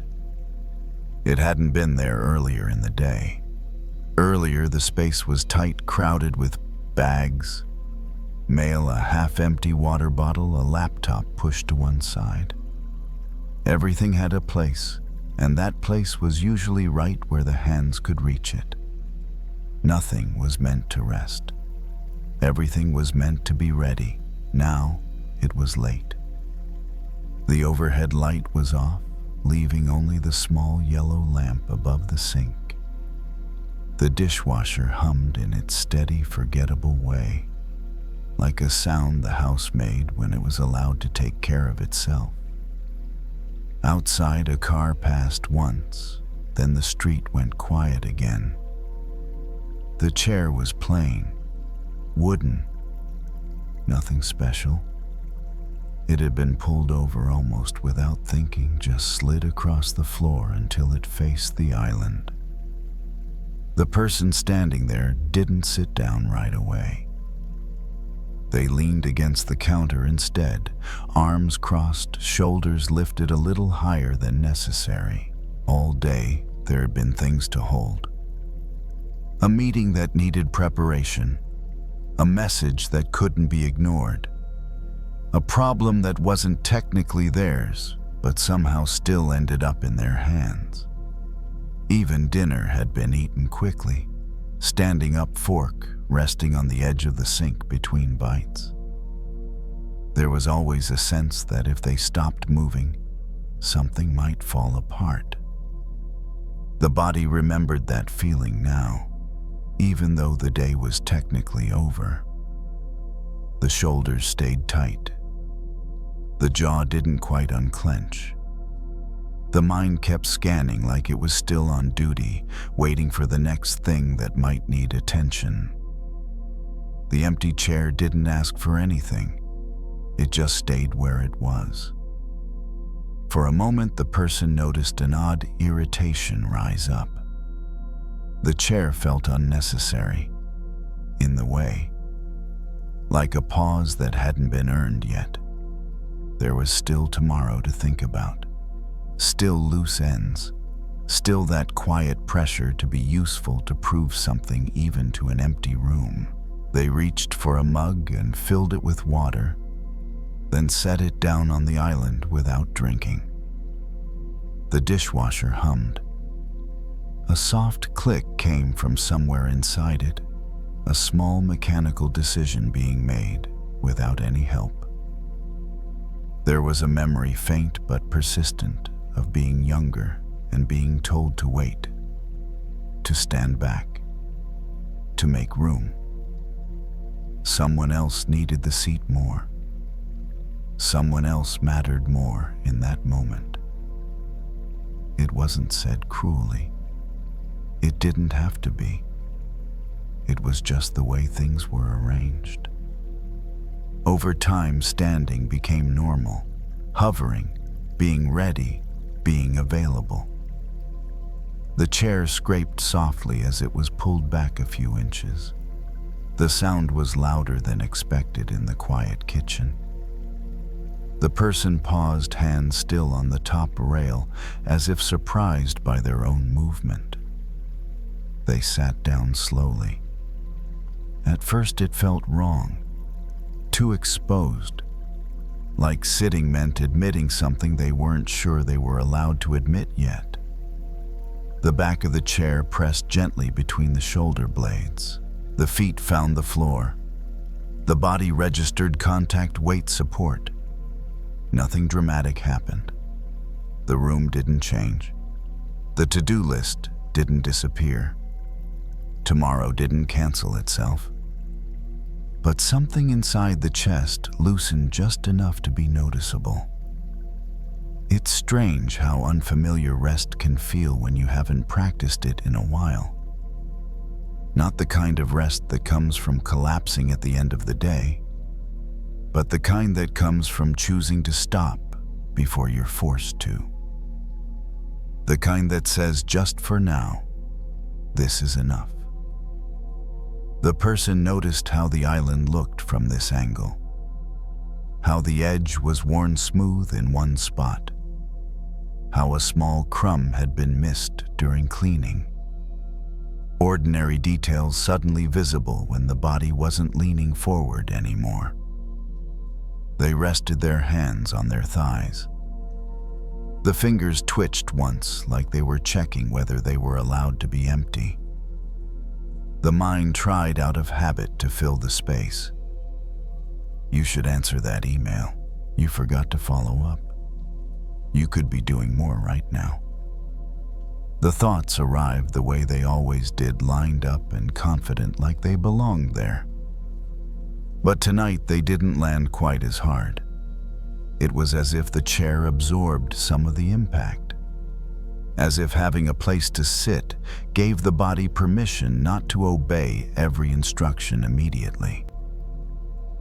There is a quiet kind of exhaustion that doesn't come from doing too much, but from never letting yourself arrive anywhere. From always being slightly ahead of the moment you're in, reaching for the next thing before this one is even settled. The person noticed their breathing, not in a deliberate way, just noticed that it had slowed. The inhale wasn't rushed. The exhale went a little longer than expected, like the body was surprised it had the time. The empty chair across from them stayed empty. It didn't accuse, it didn't compare. It didn't ask them to earn the right to be there. It simply marked a space where effort wasn't required. For the first time that evening, the person let their shoulders drop fully. Not all at once, just a fraction. Enough to feel the difference. Enough to realize how high they'd been holding them all day without noticing. They stayed there longer than they meant to. Not because they were trying to heal anything. Not because they were making a point. Just because for once, nothing was pulling them away. And somewhere in that quiet kitchen with the dishwasher humming and the extra chair holding its place, a small truth settled in. Without words, a maybe rest isn't something you get after everything is done. Maybe it's something you're allowed to take, even when the world keeps going. They didn't stay seated the whole time. After a while, they stood up again, almost out of habit. Rinsed the mug in the sink, wiped a small spill on the counter. The body still knew its routines, still wanted to be useful, still wanted to justify its presence by doing something that looked productive. But when they were done, they didn't rush away. They pulled the chair back again. This time the movement felt less strange, less like stealing time, more like returning to a place that had been there all along. Sitting down didn't feel dramatic anymore. It felt normal, which surprised them. The dishwasher clicked and shifted into a new cycle. A deeper, slower hum filled the kitchen, like the house had decided to settle for the night. The lamp over the sink cast a soft shadow on the wall, uneven and imperfect. Nothing in the room looked curated or impressive. It just looked lived in. From this stillness, another thought surfaced. Not sharp, not demanding, just quiet and persistent. What if I don't have to earn my place here? The idea felt unfamiliar, almost irresponsible. Somewhere along the way, rest had become something that had to be justified. You rest after you finish. You sit once you've proven your value. You stop only when there's nothing left that could possibly need you. But there was always something left. The person thought about how often they'd made space for others without hesitation. Pulled out chairs, adjusted schedules, listened longer than they had energy for, said yes even when their body was already tired. It wasn't resentment they felt now, just a soft recognition of a pattern that had been running quietly for years. They had learned to be the one who stands by, stands in, stands ready. And over time, standing became part of how they measured their worth. If they were needed, they mattered. If they were useful, they belonged. Sitting down felt like disappearing. The empty chair across from them broke that spell a little. It was still there, still unoccupied, still unnecessary in the most ordinary way. And yet it held something important, the idea that space doesn't have to be taken from someone else to exist. That making room for yourself doesn't mean pushing anyone out. The person rested their elbows lightly on the island. The cool surface grounded them. They noticed how the day had finally reached their hands and feet. How tiredness, when allowed to arrive, felt different from exhaustion. Softer, more honest. There's a difference between being worn down and being allowed to stop. They had mistaken one for the other for a long time. The mind tried again to fill the quiet. You could be better than this. You should be further along. Other people don't need this much rest. The thoughts came, but now they were quieter, less convincing, like echoes in a room that had already emptied. The person didn't argue with them, didn't correct them, didn't try to replace them with something more positive. They just let the thoughts pass through the way sound passes through a space, without leaving marks on the walls. They stayed seated. The chair held their weight without comment. In that simple support, something shifted. Not in a way that demanded attention, just enough to change the tone of the evening. The pressure to be impressive softened. The need to justify their existence loosened its grip. They didn't suddenly feel confident or healed or whole in some dramatic sense. They just felt present. And present, it turned out, was enough for the night. The value they had been chasing all day wasn't missing. It hadn't been delayed or denied. It had just been quiet, waiting for them to stop running long enough to notice it. Value didn't come from what they completed, or how much they carried, or how little space they took up. It was already there in the body, sitting in the chair, in the breath moving without effort, in the simple fact of being here even when nothing was being produced. They looked once more at the empty chair across from them and understood it differently now. It wasn't empty because no one deserved it. It was empty because there was finally room. Room to sit without proving anything. Room to rest without explanation. Room to exist without performing. Eventually, they would stand again.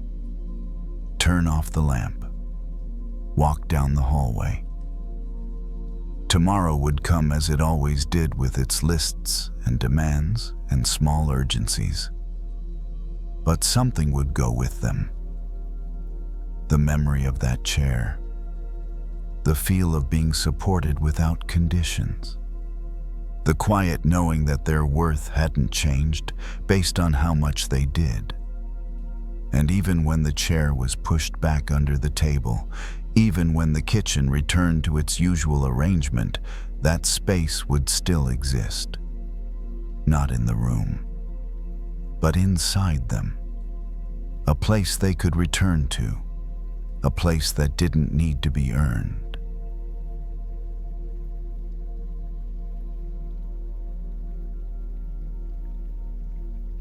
The garden was smaller than they remembered. Not tiny, not disappointing, just quieter. Tucked behind the house, partly hidden by a leaning fence and a line of bushes that had grown uneven over the years. In the daytime, it was easy to overlook. From the kitchen window, it looked like nothing special.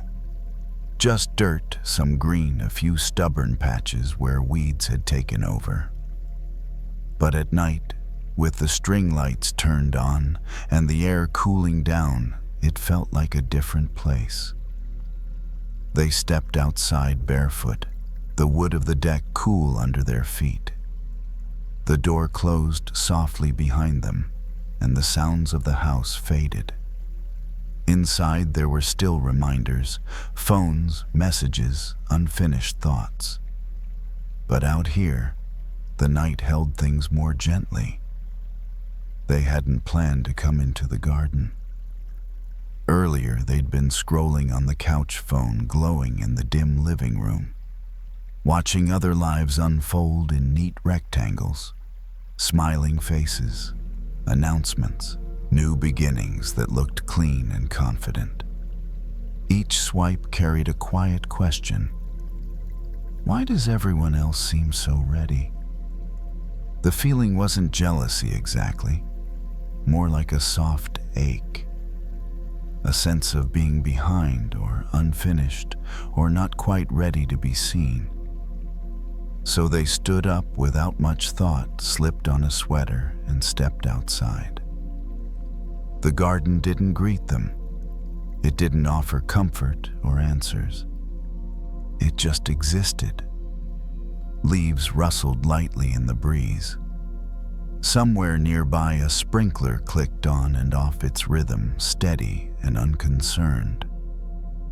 They walked slowly along the narrow path, noticing details they usually ignored. A plant that had grown sideways, leaning toward the light. Soil that had dried and cracked near the edges. A corner where nothing had taken root at all. It was clear they hadn't been tending this place much. Life had been full lately, full of adjusting to other people's needs, full of trying to be open, available, understanding, full of letting others in before they were sure they themselves felt steady. There was a time when they believed healing happened through connection alone, through being chosen, through being seen by someone else and held there long enough to feel real again. But standing in the garden now, they noticed something simple and uncomfortable at the same time. Nothing here was growing because someone else liked it. Nothing here was blooming for approval. The garden didn't perform. They knelt down near a small patch of soil, brushing their fingers across the surface. It was dry, but not dead.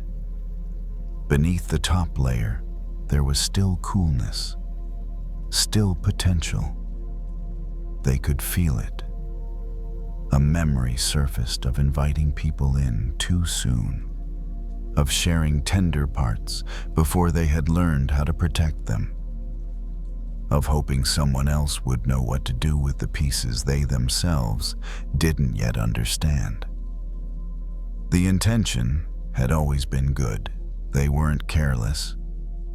They were just eager to feel whole again, eager to skip the slow part.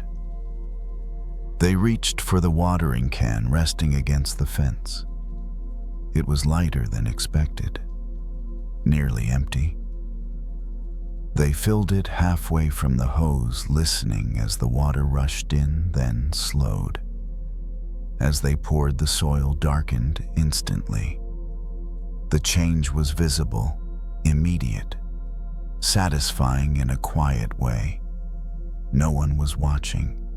No one needed to know this was happening. It felt different from the effort they usually made. Usually, care was outward facing. A text sent at the right time, a thoughtful response, a version of themselves shaped to fit the moment. That kind of care took energy and left very little behind. This kind of care stayed. They moved slowly, watering only where it was needed. Not everything at once. Just one section, then another. The sprinkler down the street kept ticking, a steady backdrop, like a reminder that growth doesn't rush even when no one is paying attention. As they worked, a thought formed, not sharp, not demanding. What if this space is meant for me first? Not as a rule, not as a boundary shouted out loud, just as a quiet order of things. Care inward, then outward. Roots before invitations. They realized how often they treated themselves like a shared space. Open hours, no clear edges. Anyone could enter any time. And when something was damaged, they blamed themselves for not being stronger. But gardens don't work that way. You don't invite people in while you're still planting seeds and expect them not to step on anything. You don't leave the gate wide open during a storm and wonder why things get uprooted. You tend. You protect. You learn the rhythm of the place. Only then do you open it. They set the watering can down and sat back on their heels. The air smelled faintly of wet earth. Crickets had started their low, uneven song. The lights above cast soft circles on the ground, leaving the rest in shadow. Nothing dramatic had changed. No sudden clarity. No feeling of being fully healed. But something had shifted. The garden felt less like something they were neglecting and more like something that was waiting. Patient. Unoffended, ready to respond when given attention. They stayed there longer than they expected, hands resting loosely in their lap, watching the soil absorb what it needed. For the first time in a while, the urge to reach outward to check messages, to see who was thinking of them, to look for reassurance didn't feel so urgent. There was work to do here. Quiet work. Work that didn't ask to be witnessed. And for tonight, that felt like enough. They didn't fix everything that night. Some weeds were still there. Some patches stayed bare. The fence still leaned a little to the left, and one of the lights flickered when the breeze picked up. The garden didn't suddenly become beautiful in the way pictures online tend to be. And somehow, that made it easier to stay. They rinsed their hands with the hose and stood up slowly, feeling the stretch in their knees, the weight of their body settling back into itself. The soil clung lightly to their fingers, a quiet reminder that they'd been here, that they'd touched something real. As they walked the path again, they noticed where the ground dipped, where the stones didn't quite line up. These weren't flaws exactly, just signs of use, of time. It occurred to them that healing might look more like this than they'd expected. Not a reset, not a clean slate. Just learning the shape of what's already there and caring for it without asking it to be different first. They sat on the low step at the edge of the garden, pulling the sweater tighter around their shoulders. The air had cooled enough to raise a light chill on their skin. Somewhere nearby, the sprinklers shut off, leaving behind a deeper kind of quiet. For a moment, they imagined inviting someone into this space. Not as a test, not as a hope that being chosen would fix something. Just as an offering made from a place that wasn't starving anymore. The image felt different from the ones they'd carried before. There was no urgency in it. No sense of please stay or don't leave. Just a calm curiosity about what it might be like to share something that was already tended. They realized how often they'd mistaken openness for healing. They'd believed that if they let people see everything, every crack, every fear, every unfinished piece, then closeness would come naturally. And sometimes it did.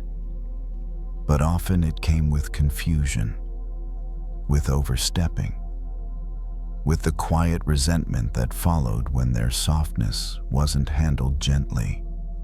It wasn't that others had done something wrong. It was that the garden hadn't been ready. They had opened the gate before learning how to care for the soil, before understanding which plants needed shade, which needed space, which ones grew slowly and couldn't be rushed. Sitting there now, they felt something soften in the way they thought about themselves. They hadn't failed at healing. They hadn't loved the wrong way.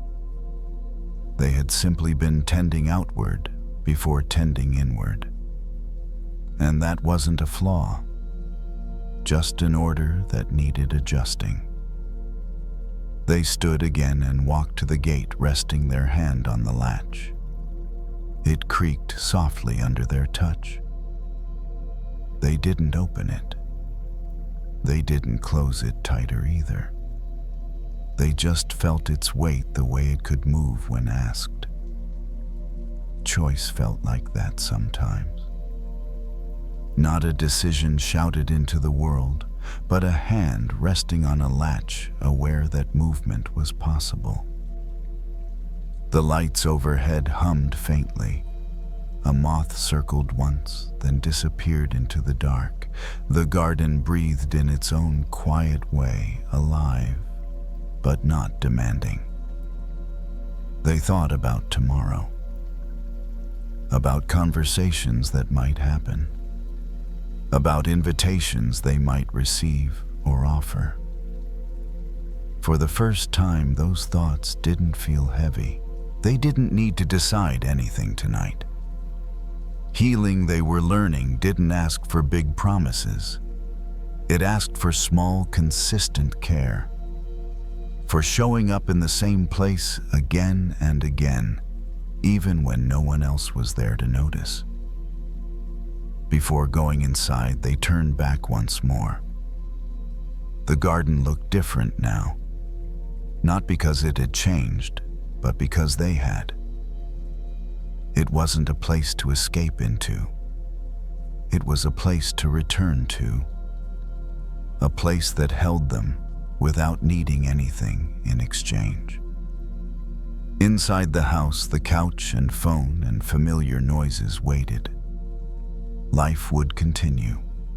Connections would form and fade as they always did.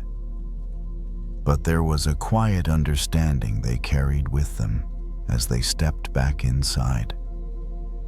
They didn't need to be fully healed to be worthy. They didn't need to be chosen to be whole. Their value wasn't waiting outside the gate.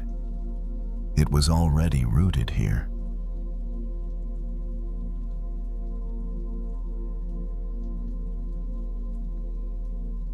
The parking lot was almost empty.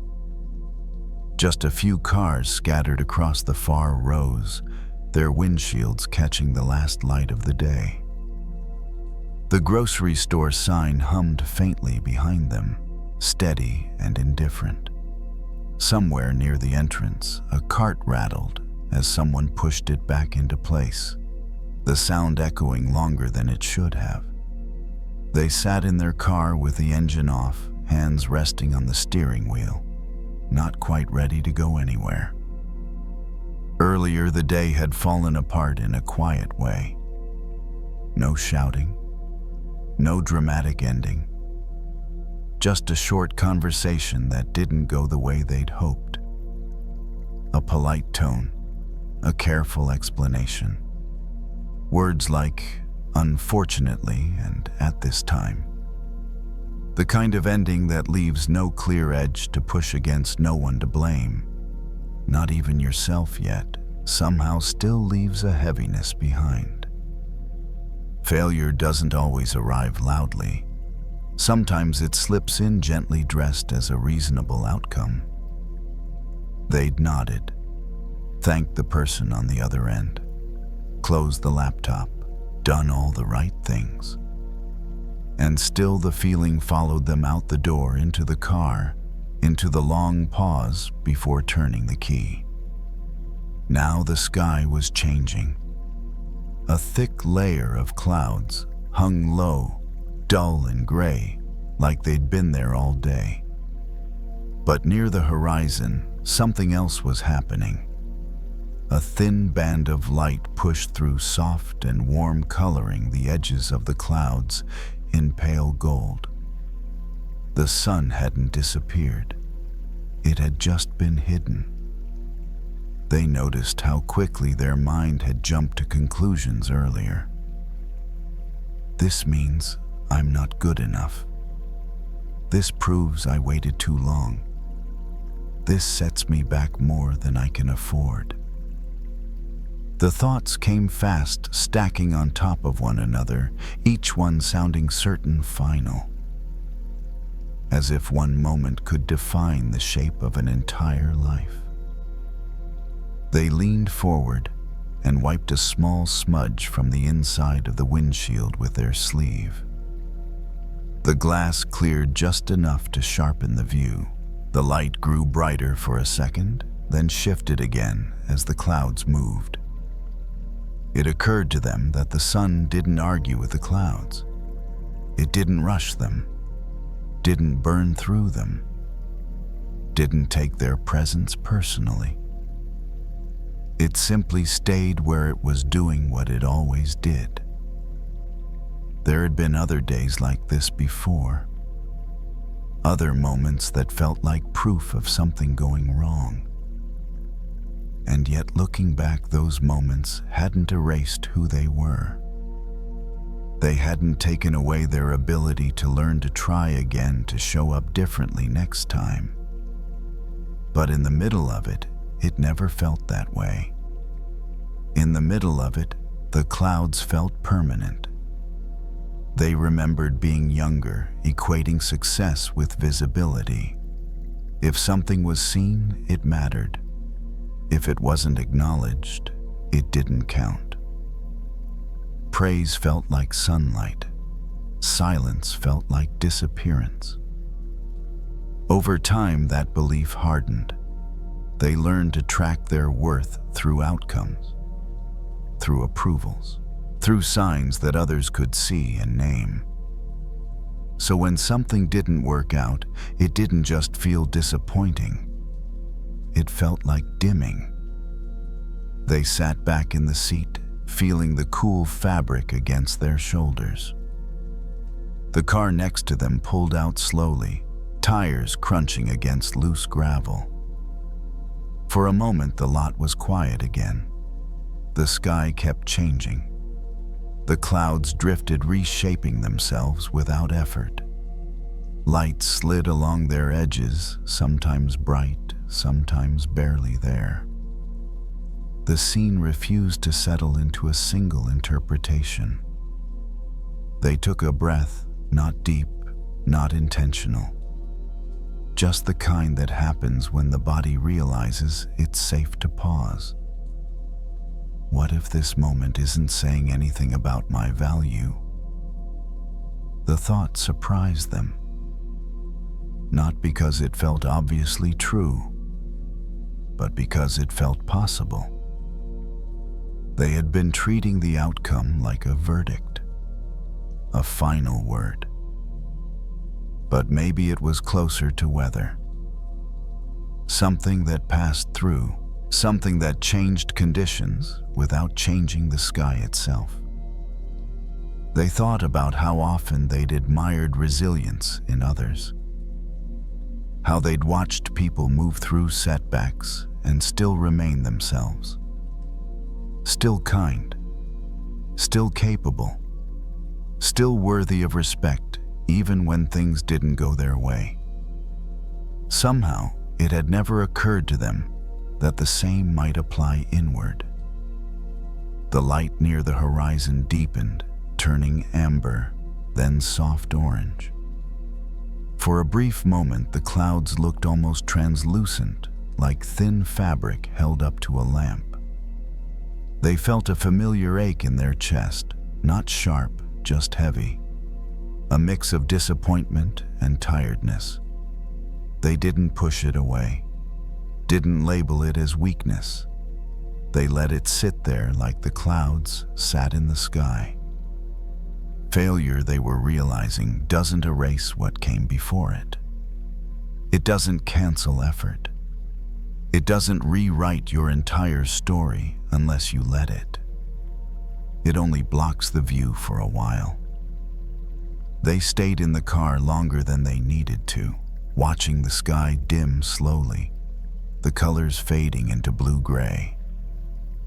The sun slipped fully behind the clouds, now no longer visible at all. And still, they knew it was there. They turned the key but didn't drive off right away. The dashboard lights came on softly, casting a pale glow across the inside of the car. The radio stayed off. The world outside felt quiet enough on its own. The sky had lost most of its color, now settling into a calm, even gray. The disappointment was still there. It hadn't gone anywhere, but it no longer felt like an emergency. There's a difference between pain that needs fixing and pain that just needs space. For a long time, they had treated every uncomfortable feeling like a problem to solve. If something hurt, it must mean something was wrong with them. If they felt stuck, it must mean they had failed in some essential way. Sitting there, watching the clouds thicken, they began to sense another option. Maybe this feeling didn't need a solution. Maybe it just needed permission to pass through. They thought about how often they had confused visibility with value. How praise felt like sunlight and silence felt like being erased.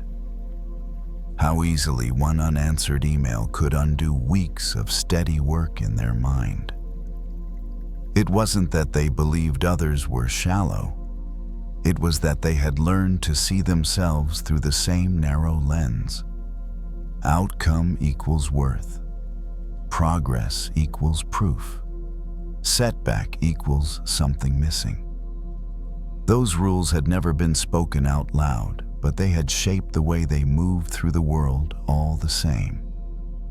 The clouds above continued their slow drift.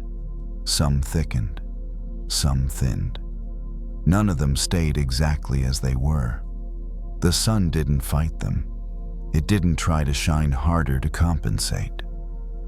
It didn't dim itself in response. It simply remained. The thought landed gently. What if my value is like that? Not something that appears only when conditions are perfect. Not something that has to be proven each time it's questioned.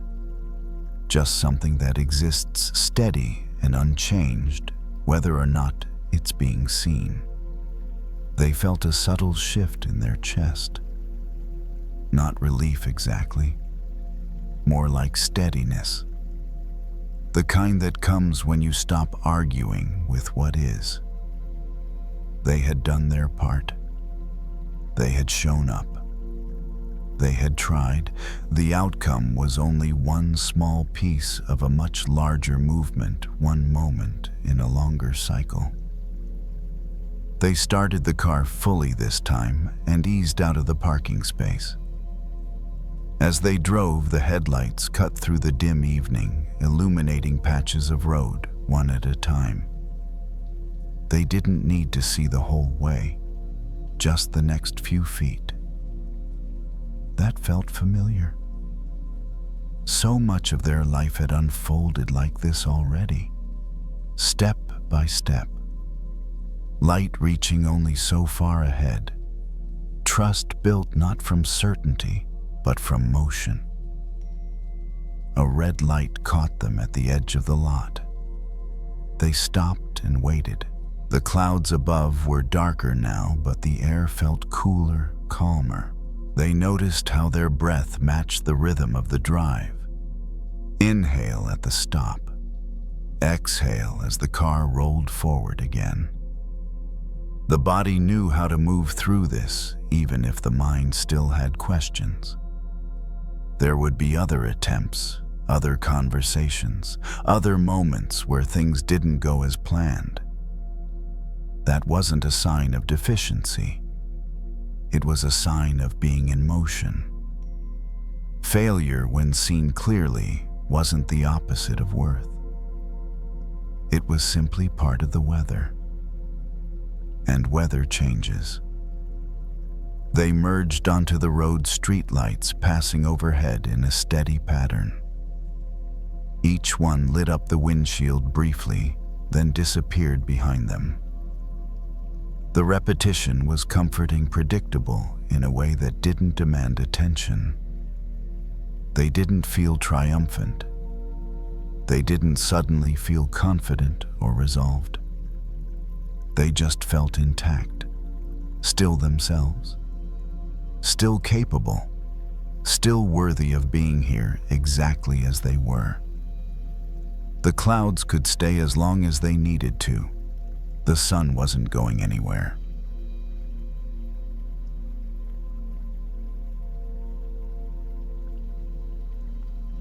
The jar wouldn't open.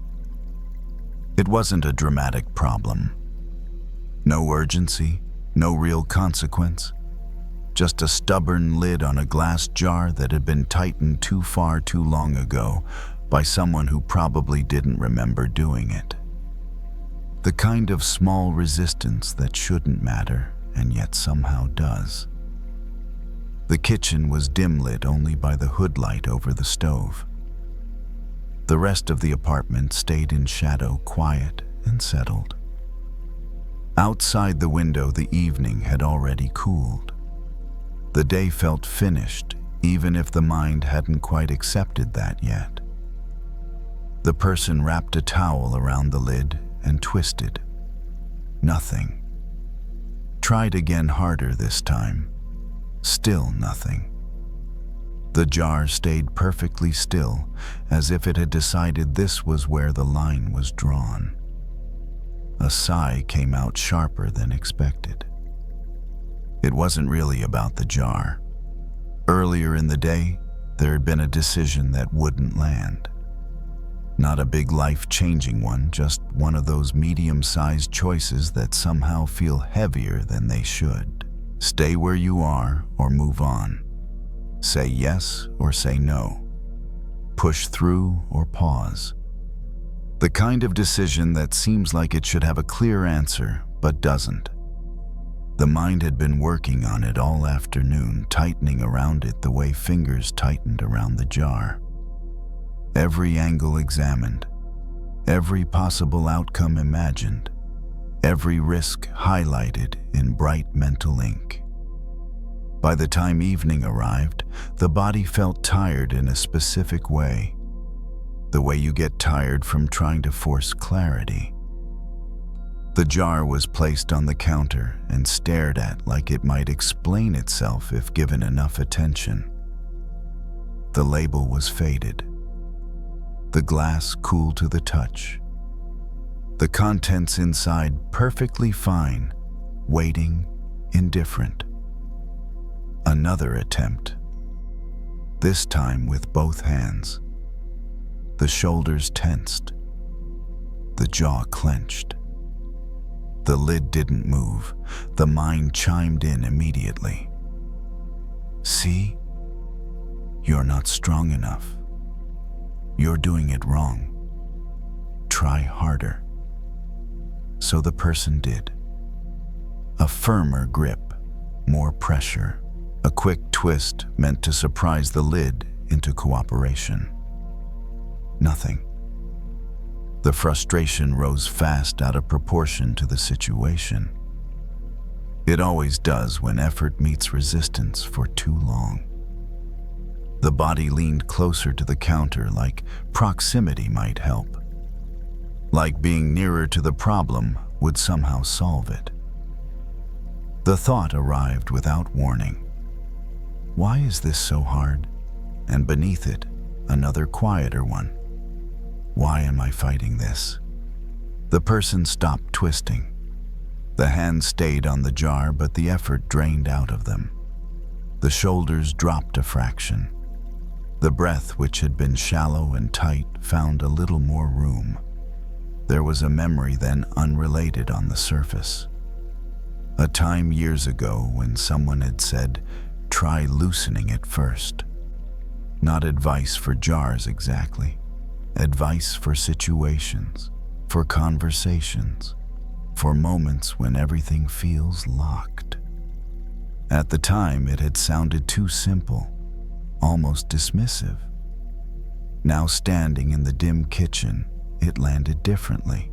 The person set the jar down and stepped back. Just one step. Enough to change the angle, enough to break the spell of force. The room felt quieter from there. Acceptance has a reputation for being passive. Like it means giving up or settling or pretending you don't care. But standing there, hands no longer straining, it felt nothing like that. It felt more like honesty, like admitting that pushing wasn't working. The decision from earlier floated back into awareness.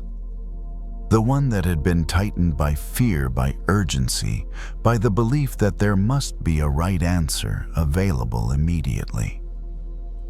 The more the mind had twisted around it, the less it had moved. Maybe the problem wasn't the lock. Maybe the problem was the grip. The person picked the jar up again, this time without the towel. Just bare hands, a lighter hold. Not testing strength, just contact. The glass felt cool, solid, ordinary.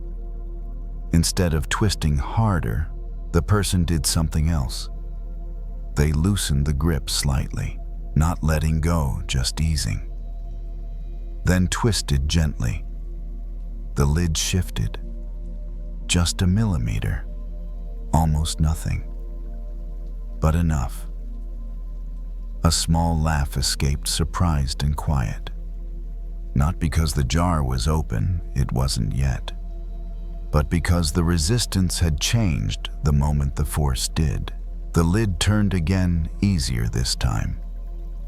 And then it came off completely without drama, without effort, as if it had never been stuck at all. The contents inside smelled fine, normal, unthreatening. The jar had not been guarding anything dangerous. It had just been closed. The person stood there for a moment longer than necessary, lid in one hand, jar in the other. The realization didn't rush in. It didn't need to. Some locks don't respond to pressure. Some doors open when you stop trying to break them down. The decision from earlier hadn't resolved itself yet. Nothing had been solved. but something had softened. The urgency had loosened its hold. The body no longer felt like it was wrestling the evening. The jar went back on the counter open, now doing nothing special. The kitchen light hummed quietly. The night continued. And somewhere in that ordinary scene, a new understanding settled in, not as a lesson, but as a possibility. Acceptance wasn't the end of movement. It was the key that allowed movement to happen. The jar stayed open on the counter, quietly unremarkable. No glow of success, no sense of victory. Just an open jar doing what open jars do.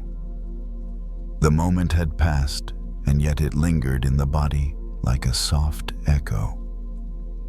The person rinsed the lid and set it in the drying rack. The sound of water against metal was gentle, almost meditative. The hands moved slower now, not because there was nothing to do, but because there was no rush to finish. The kitchen didn't ask for speed. The night didn't ask for answers. It was easier to breathe this way. The decision from earlier returned again, as it had all evening. But it arrived differently this time. Less demanding, less sharp around the edges. It no longer felt like a locked door that had to be forced open immediately. It felt more like a room that could be entered later. There is a strange relief in admitting you don't know yet. Not the relief of giving up, but the relief of honesty. The kind that lets your shoulders drop without explanation. The kind that allows uncertainty to exist without turning it into a problem that needs fixing. The mind, of course, tried to reassert itself. It said, you still need to decide. It said you can't avoid this forever. And it was right. But it was missing something important. Avoidance and acceptance are not the same thing. Avoidance tightens. Acceptance softens. Avoidance turns away. Acceptance stays. Standing there in the quiet kitchen, it was clear which one had been happening earlier. The constant thinking, the rehearsing, the twisting that hadn't been engagement. It had been resistance disguised as effort. The person leaned back against the counter, cool tile pressing through the thin fabric of a shirt. The sensation anchored the body to the present. Not the future, not the outcome. Just here.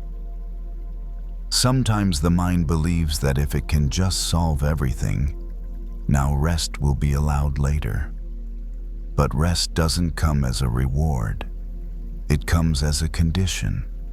It arrives when the nervous system feels safe enough to stand down. Acceptance was doing that now. Not as a philosophy, not as a rule, just as a lived moment of not fighting what was already here. The person thought again of the jar, how the lid had shifted only after the grip loosened, how effort had been replaced with contact, how control had given way to cooperation. There was no guarantee that every problem worked that way. Life wasn't a series of jars waiting to be opened with the right trick. Some situations were genuinely hard. Some choices carried real consequences. Acceptance didn't erase that. What it did erase was the extra suffering added by force. The extra layer of tension that comes from insisting reality be different before you're willing to meet it. The person picked up the jar again, more out of habit than need, and then set it back down. There was nothing left to do with it. It had already served its purpose. The kitchen light was turned off, leaving only the faint glow from the hallway. Shadows stretched and softened. The apartment felt larger now, not because it had changed, but because the mind wasn't crowding it with demands. Moving into the living room, the person sat on the couch and let the body settle into the cushions. The posture was different from earlier in the evening, less rigid, more supported, as if the furniture was allowed to help now. The decision remained undecided, and that was okay. There was a subtle trust beginning to form, not in a specific outcome, but in the process itself. Trust that clarity didn't need to be forced. Trust that understanding could emerge without being wrestled into place. Trust that waiting wasn't the same as failing. The night continued to unfold without asking permission. A car passed outside. Someone upstairs walked across their apartment. The world carried on unaffected by whether one person had figured things out or not. That too was part of the lesson, though it didn't arrive as a lesson. It arrived as perspective. The world didn't need to be controlled in order to be lived in. Peace didn't come from managing every detail.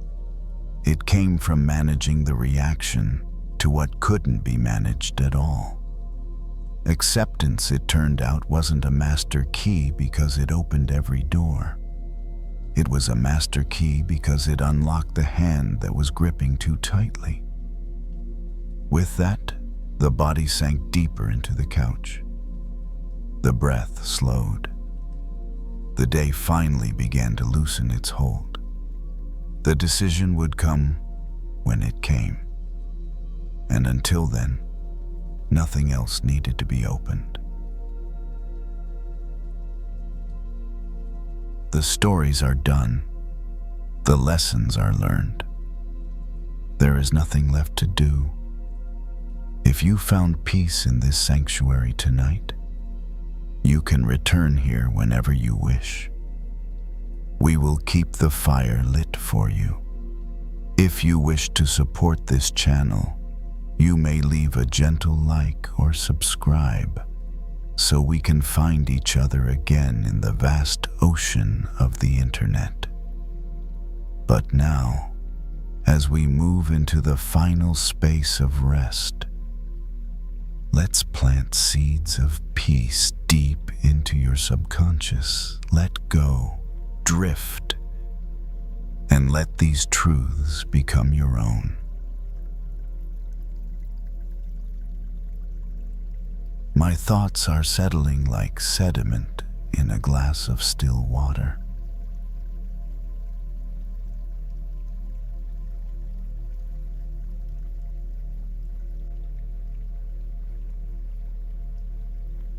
Go of all ripples. The surface of my mind is becoming glass.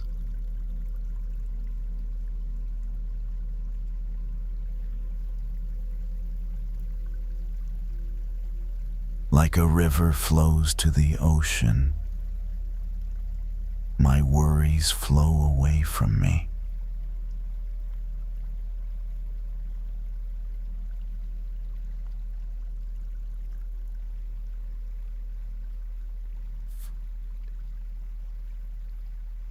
Obstacles without resistance.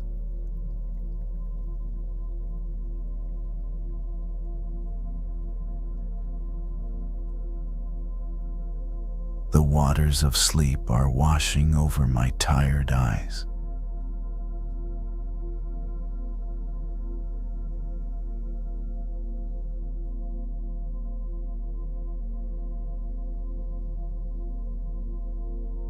Floating in a sea of tranquility, weightless and free.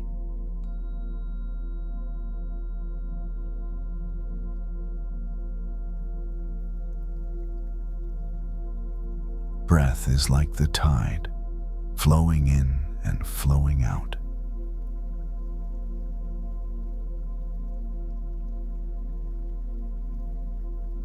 Deep below the surface waves, my inner ocean is silent.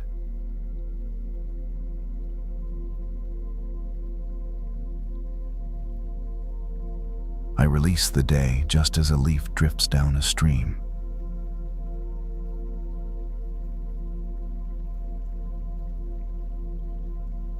Cool, healing water soothes my nervous system.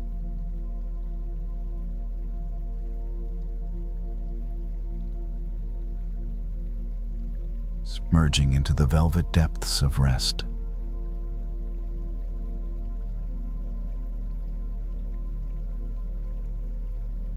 There is no need to swim, I simply float.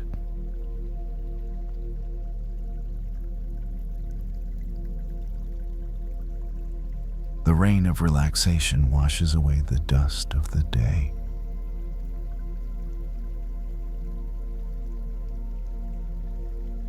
The rain of relaxation washes away the dust of the day.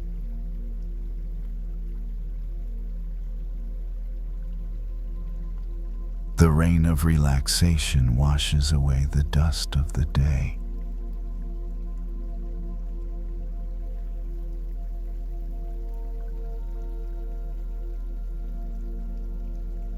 Clear, transparent, and still.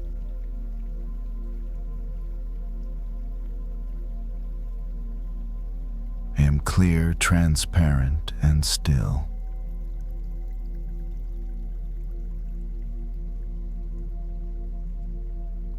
Transparent and still.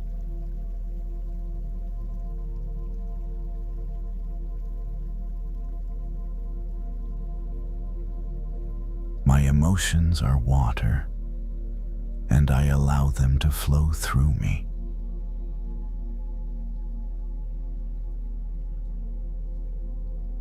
My emotions are water, and I allow them to flow through me.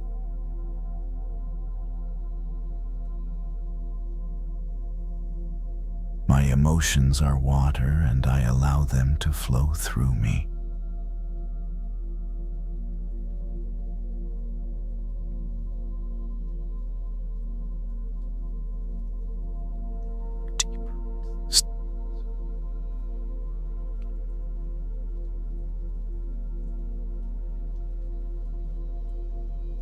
I sink deeper into the stillness of the underwater world.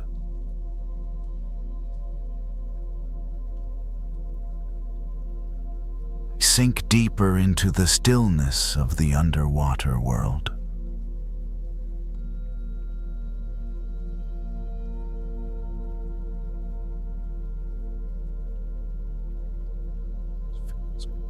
Water fills a cup.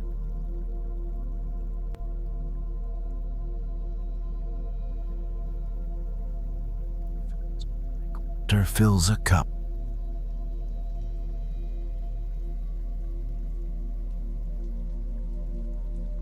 Fills me like water fills a cup.